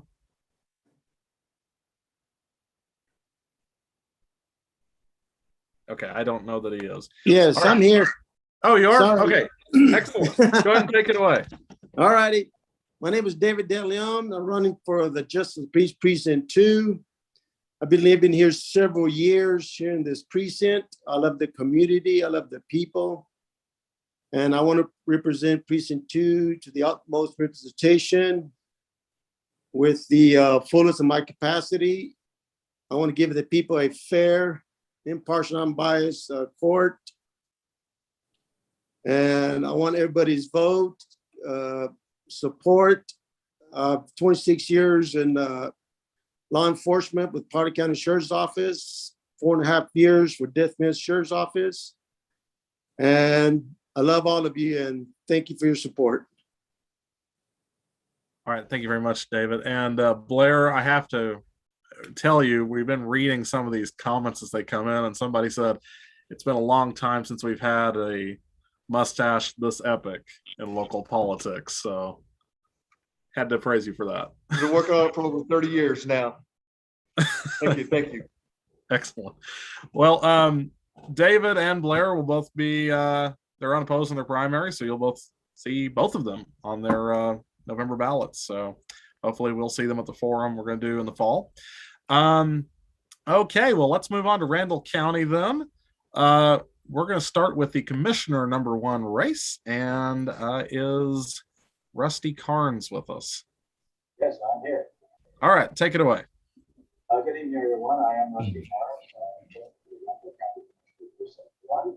I have served in that position since March of 2004 when I was appointed, and I'm running for election. You can check me out at rustydelano.com or my website at the. I did grow up on a farming ranch. I'm very familiar with FFA and 4-H as I was a member and a participant in both of those growing up. I know how important that is to support agriculture in our community. I help keep our young people in this area.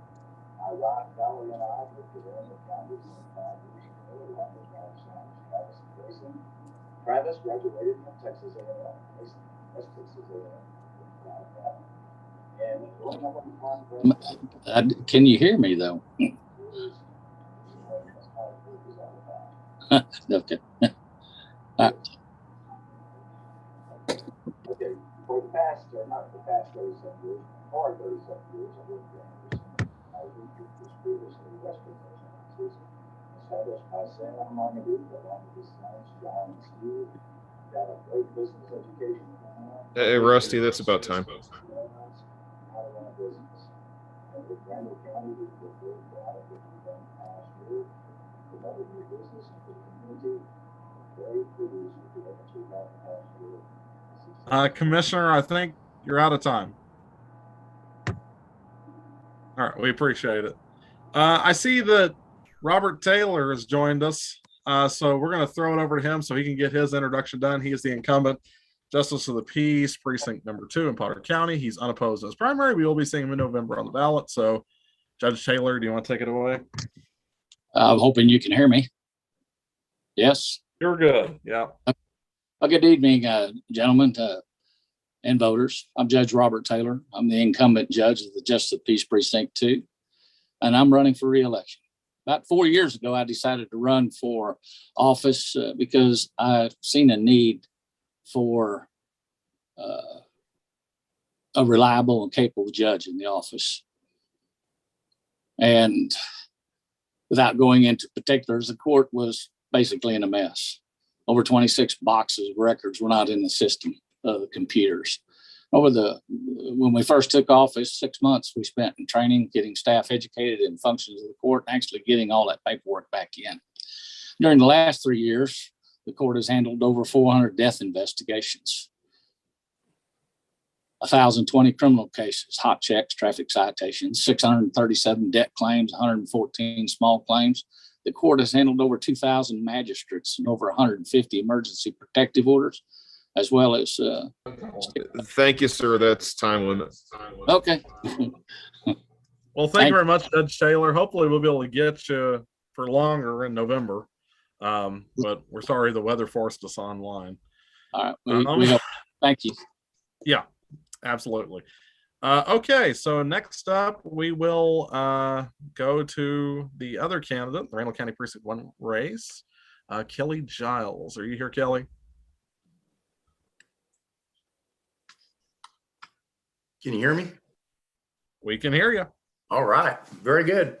Oh, well, good evening. I'm Kelly Giles, and I'm running for Randall County Commissioner in Precinct 1. I want to mention before I go any further, because I always forget, I ask you to go to my website, kellygiles.org, and take a look at my website. We've got some video up there where I address my platform and address my positions, my theories on things, and my philosophy on life. And if you've got just a few minutes, I ask that you go and check that out. But anyway, I'm a local rancher, and I've been in the community for over 23 years. In addition to running a registered Angus operation, I also trade some ag real estate. My children attended Canyon ISD, and they graduated from Canyon ISD.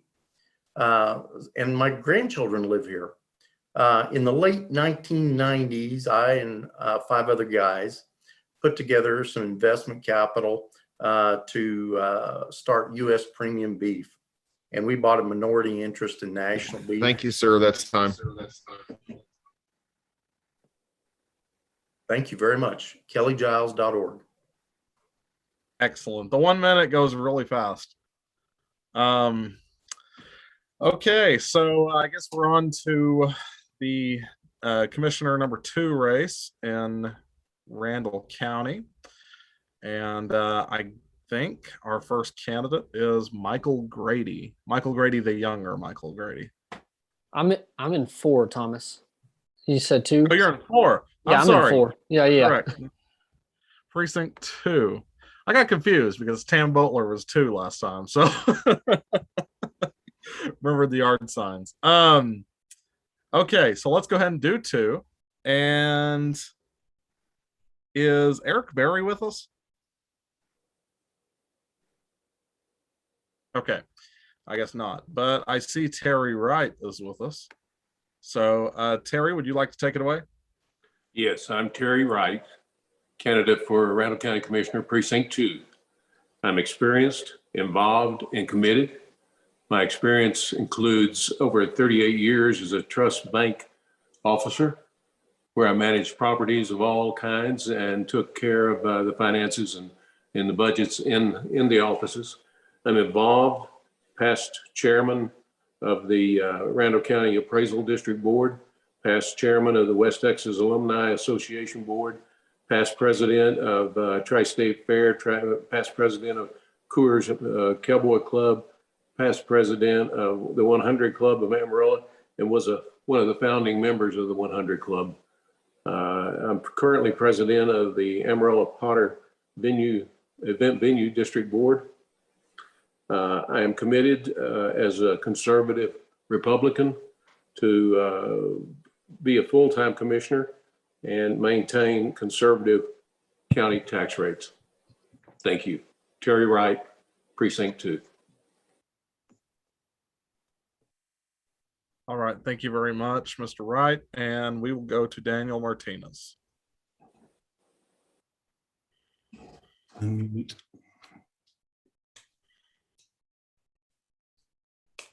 I can see Daniel Martinez. Can you hear us? Okay, I'll ask him to unmute.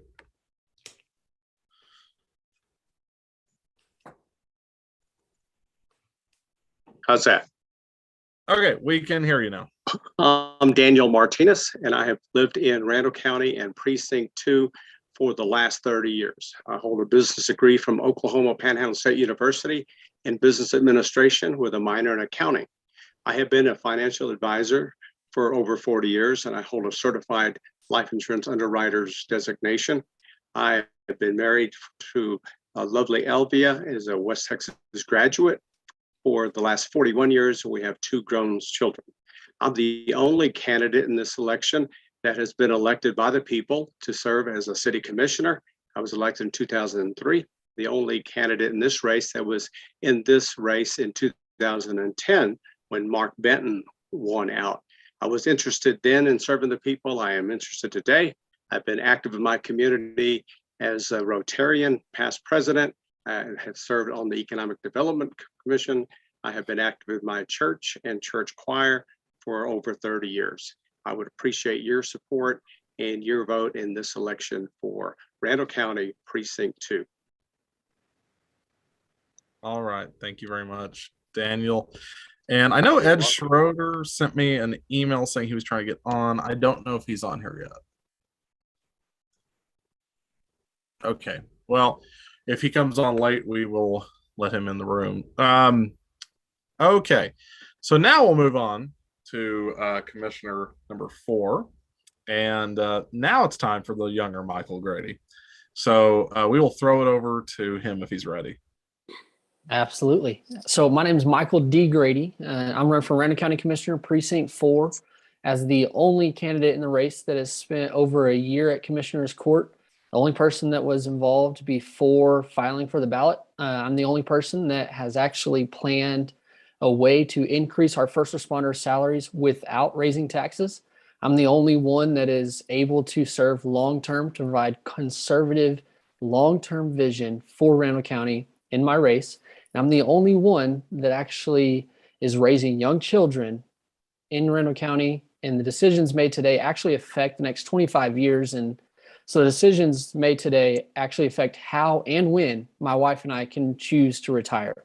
So I just invite you to go to votemichaeldgrady.com, votemichaeldgrady.com. I'd appreciate your vote. All right. Thank you, Michael D. Grady. And I have to say, you know, the people in the comments really want candidates with cowboy hats. And so if any of you have a hat. I got to say, I almost, because I was watching earlier, I almost put on my great-grandfather's hat. I almost did it, but I decided against it.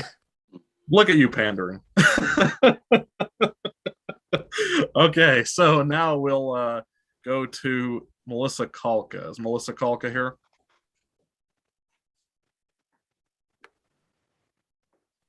No. Okay, maybe.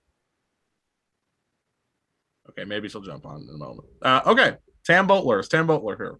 I am, and I'm Tam Boatler.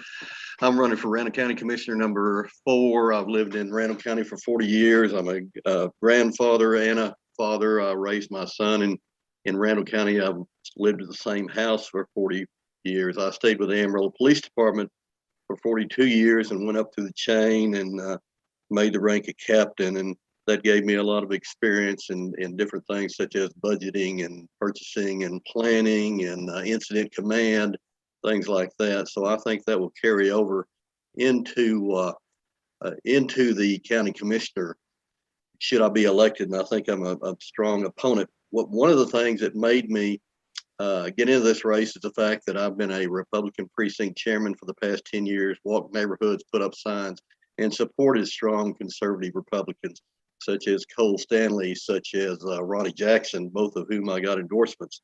Also through Texas Right to Life, I have an endorsement there. So I'll stand up for your rights and your children's rights and your grandchildren's rights. So thank you for having me tonight. All right, thank you very much, Mr. Butler. And we're going to do the JP race for precinct number 4. So let's start with the incumbent, Kyle Balke. Yeah, I'm Judge Kyle Balke. I was appointed Justice of the Peace in Randall County 3 years ago.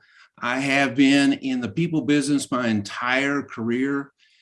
I was a retired educator, 29 years, realtor for 2. I have over 130 hours of education from the Texas Justice Training Center.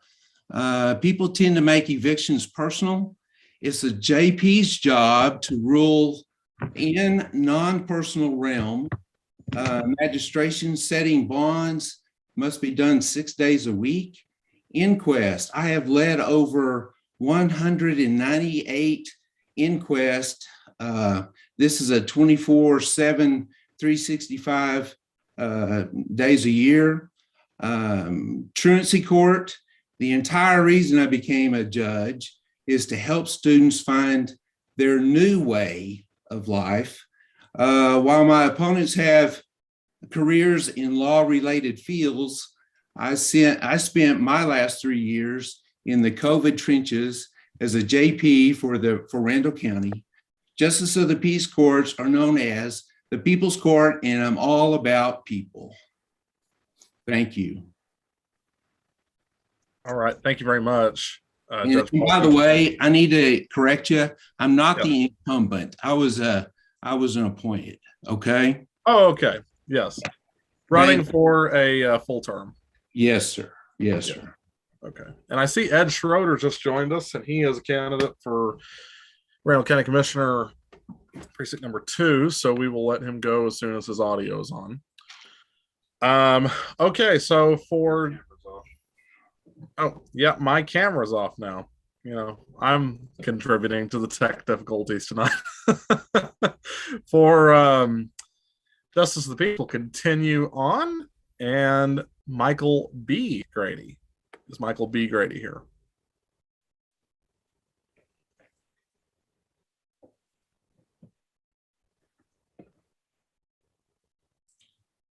Looks like to me he may be muted. Can you hear me now? I think he's muted. Yep, we can hear you. Yes. Miss Warren. Is it my turn to speak, Thomas? You know, we will get you right after the JP race.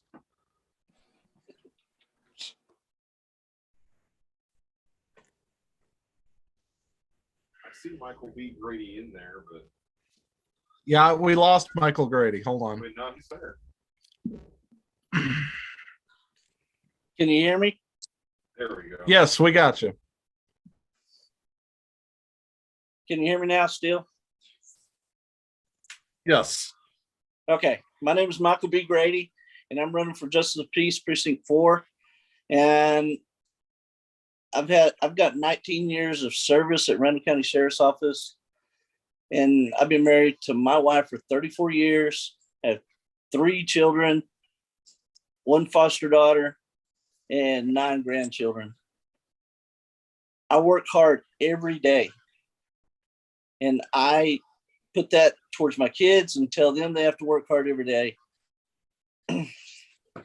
I live my life with integrity and honor, and the people around me see that.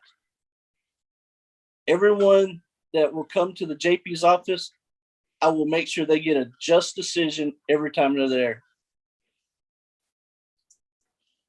While I've been working at the sheriff's office, I worked under Sheriff Joel Richardson for 18 years, and he taught me service over self is the only way to serve the community, and that's how I will run that office.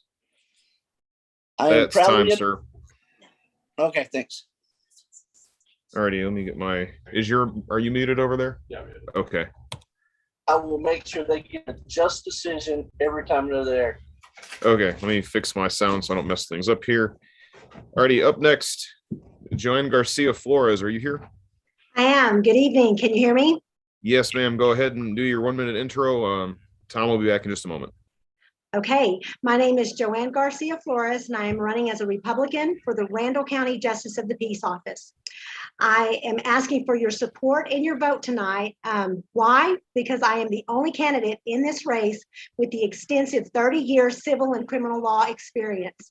I am the only candidate in this race that has worked every position in the Justice of the Peace Court. I have worked as the interim Justice of the Peace. I have worked as the Chief Court Administrator, and I have also worked as the criminal clerk. I am experienced in the judicial and administrative day-to-day operations of the JP Court. I currently work at a law firm and manage and operate that law firm, and I have for the past 15 years. I am involved in my community, and I've got a servant's heart. And so I am dedicated, and I am experienced, and I am committed, and I am asking for your vote March 1st. I'm asking you to vote Joanne Garcia Flores for Randall County Justice of the Peace, Precinct 4. Thank Excellent. you. Thank you. Who's next? You got it? Okay. Okay. I think we need Ed Schroeder. Are you there?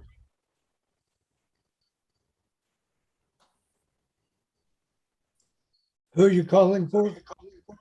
We're calling for you, sir. Oh, okay. My name is Ed Schrader.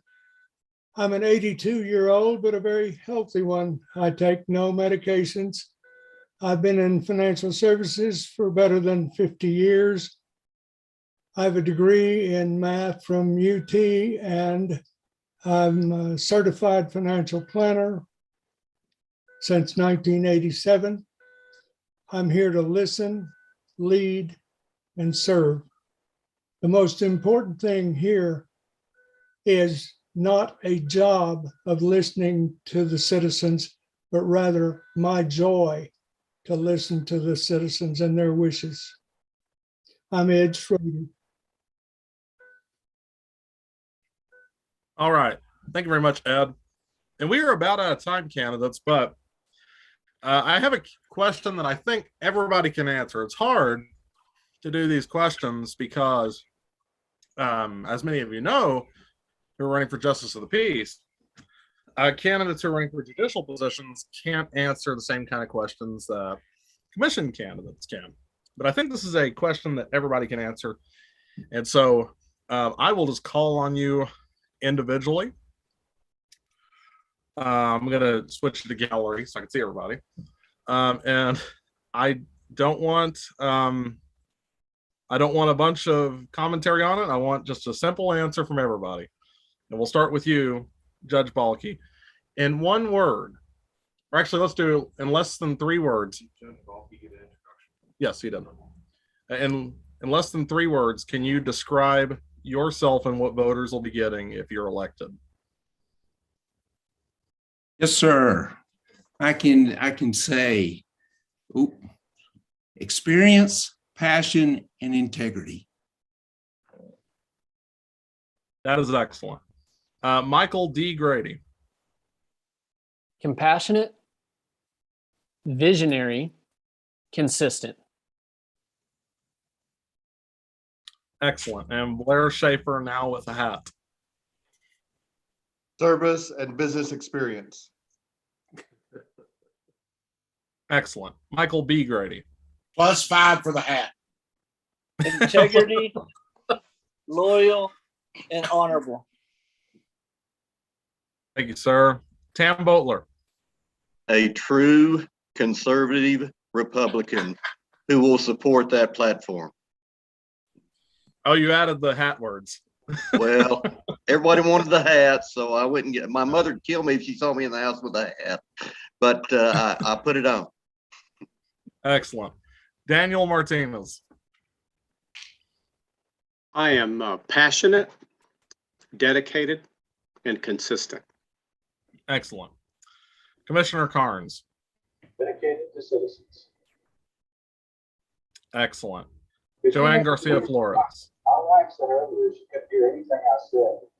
One minute comment, and several others said the same thing. Well, would you like to go ahead and go again before we give everybody their 3 words? Well, you want to try again? Pretty quickly. Yeah, go ahead. I'm Rusty Carnes, Randall County Commissioner, Precinct 1 is what I'm running for. I'm currently in that position as I was appointed. My wife Valerie and I moved here 25 years ago with our sons Travis and Tracy, and we are very dedicated to Randall County. I have a background in distribution, music, radio, and everything else involved with entertainment. Western merchandisers in Amarillo and Kinsey. And we don't know a lot about business and doing that. And I was very, very fortunate to live with that country. So I'm happy to say John and Steve done a great job.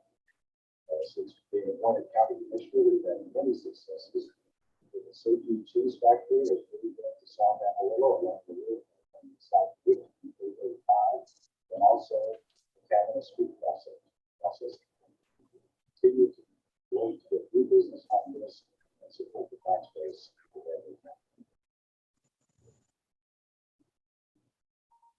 All right. Thank you very much, Commissioner. Let me see if I can get back to the group. Joanne Garcia Flores, what 3 words describe you? Christian, dedicated, and committed. Excellent. Terry Wright, what 3 words describe you? Professional, experienced, integrity. Excellent. Ed Schrader, what 3 words describe you, sir? Listening, leading, and serving. Thank you, sir. Ed Heath, what 3 words describe you? Service and physical conservative. Excellent. Melody Graves, what 3 words describe you? Advocate, voice, and representation. Excellent. Timothy Gassaway, what 3 words describe you, sir?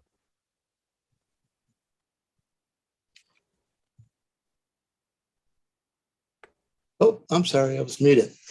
I'm a great listener, and we'll get the job done. Excellent. And finally, Warren Coble, what 3 words describe you, sir? Compassion, passion, integrity. Excellent. Well, candidates, we really do appreciate each and every one of you being here. We appreciate y'all bearing with us to speak at 9:30. I know it was painful, but we're so thankful that you all stayed up and stayed the trip with us. And I hate to do this to you guys, but I'm going to have to kick you all out of the room now so we can let Cole Stanley and Len say a couple words before we let everybody go. But I appreciate y'all being here. Best of luck on your campaigns, and thanks for being with us. Thank you. Thank y'all so much. Thank you. Thank you, everybody.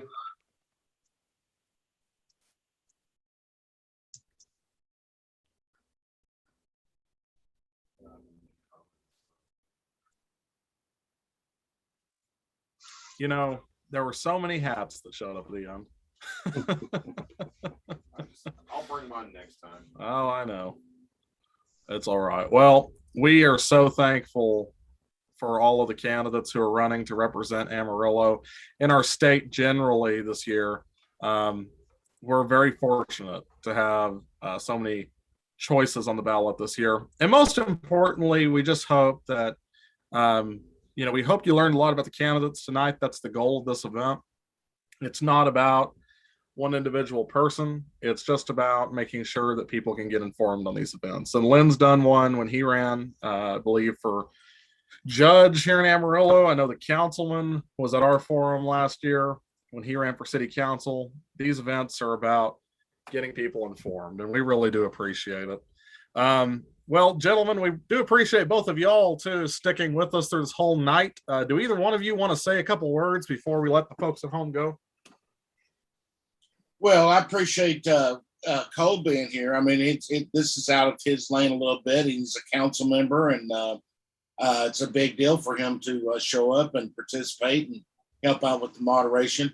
Also, I want to say a big thank you to Jason. Noah got sick and couldn't handle it, and it's probably pretty damn complicated and deal to just jump in there at the last minute. So certainly appreciate Jason stepping up and helping everybody out. I agree, Thomas. Lots and lots of good candidates across all these races, and I appreciate all their time. We all know how hard it is, and I wish them all the very best in their races. So it's a pleasure to be here. Thank you. Yeah, really appreciate you guys letting me hang out with you. Learned a whole lot tonight about the candidates, and I thoroughly dislike Zoom meetings. So, I was disappointed we weren't in person, but seeing all of the candidates that came in and what this thing could have been, just a royal cluster.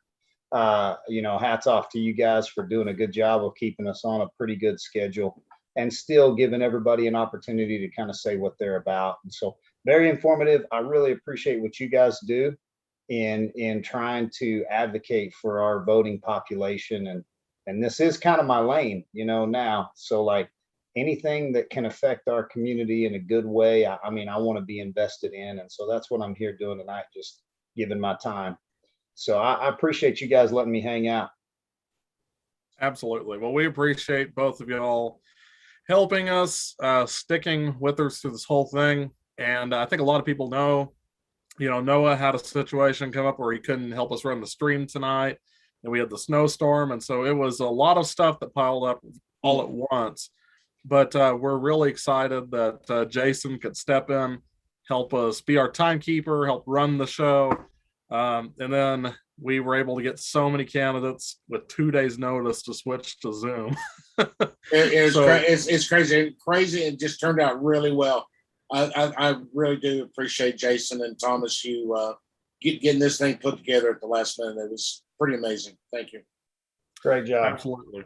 We appreciate both of y'all. And for anybody who still wants information about the candidates, we ask that you go ahead and go to amarillovotes.com. That's our voter guide. We worked really hard on it this year, and we're just so thankful to all the candidates responded to that too. Also, we're going to be trying to do one of these for the runoff, if there is a runoff election, which looks like there might be at least one statewide. So we'll be trying to do something with that. And hopefully on that one, we could do it in person, but we shall see. But either way, candidates, Len, Cole, Jason, we do appreciate all of you being here with us tonight. And best of luck to all the candidates. Make sure you get out and vote. Jason Fogelsong is with the Potter County Republican Party. What day does early voting start? He doesn't know. I think I'm thinking March 3rd or something like that. I don't know. Okay. Yeah. Way to ambush me. It's the That was your 14th. time to shine right there, Jason. That was your time. I was busy talking in the comments.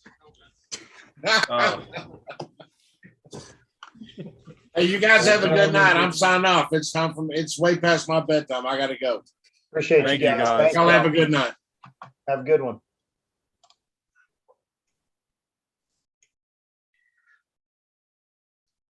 I think we're good. Hold on. No.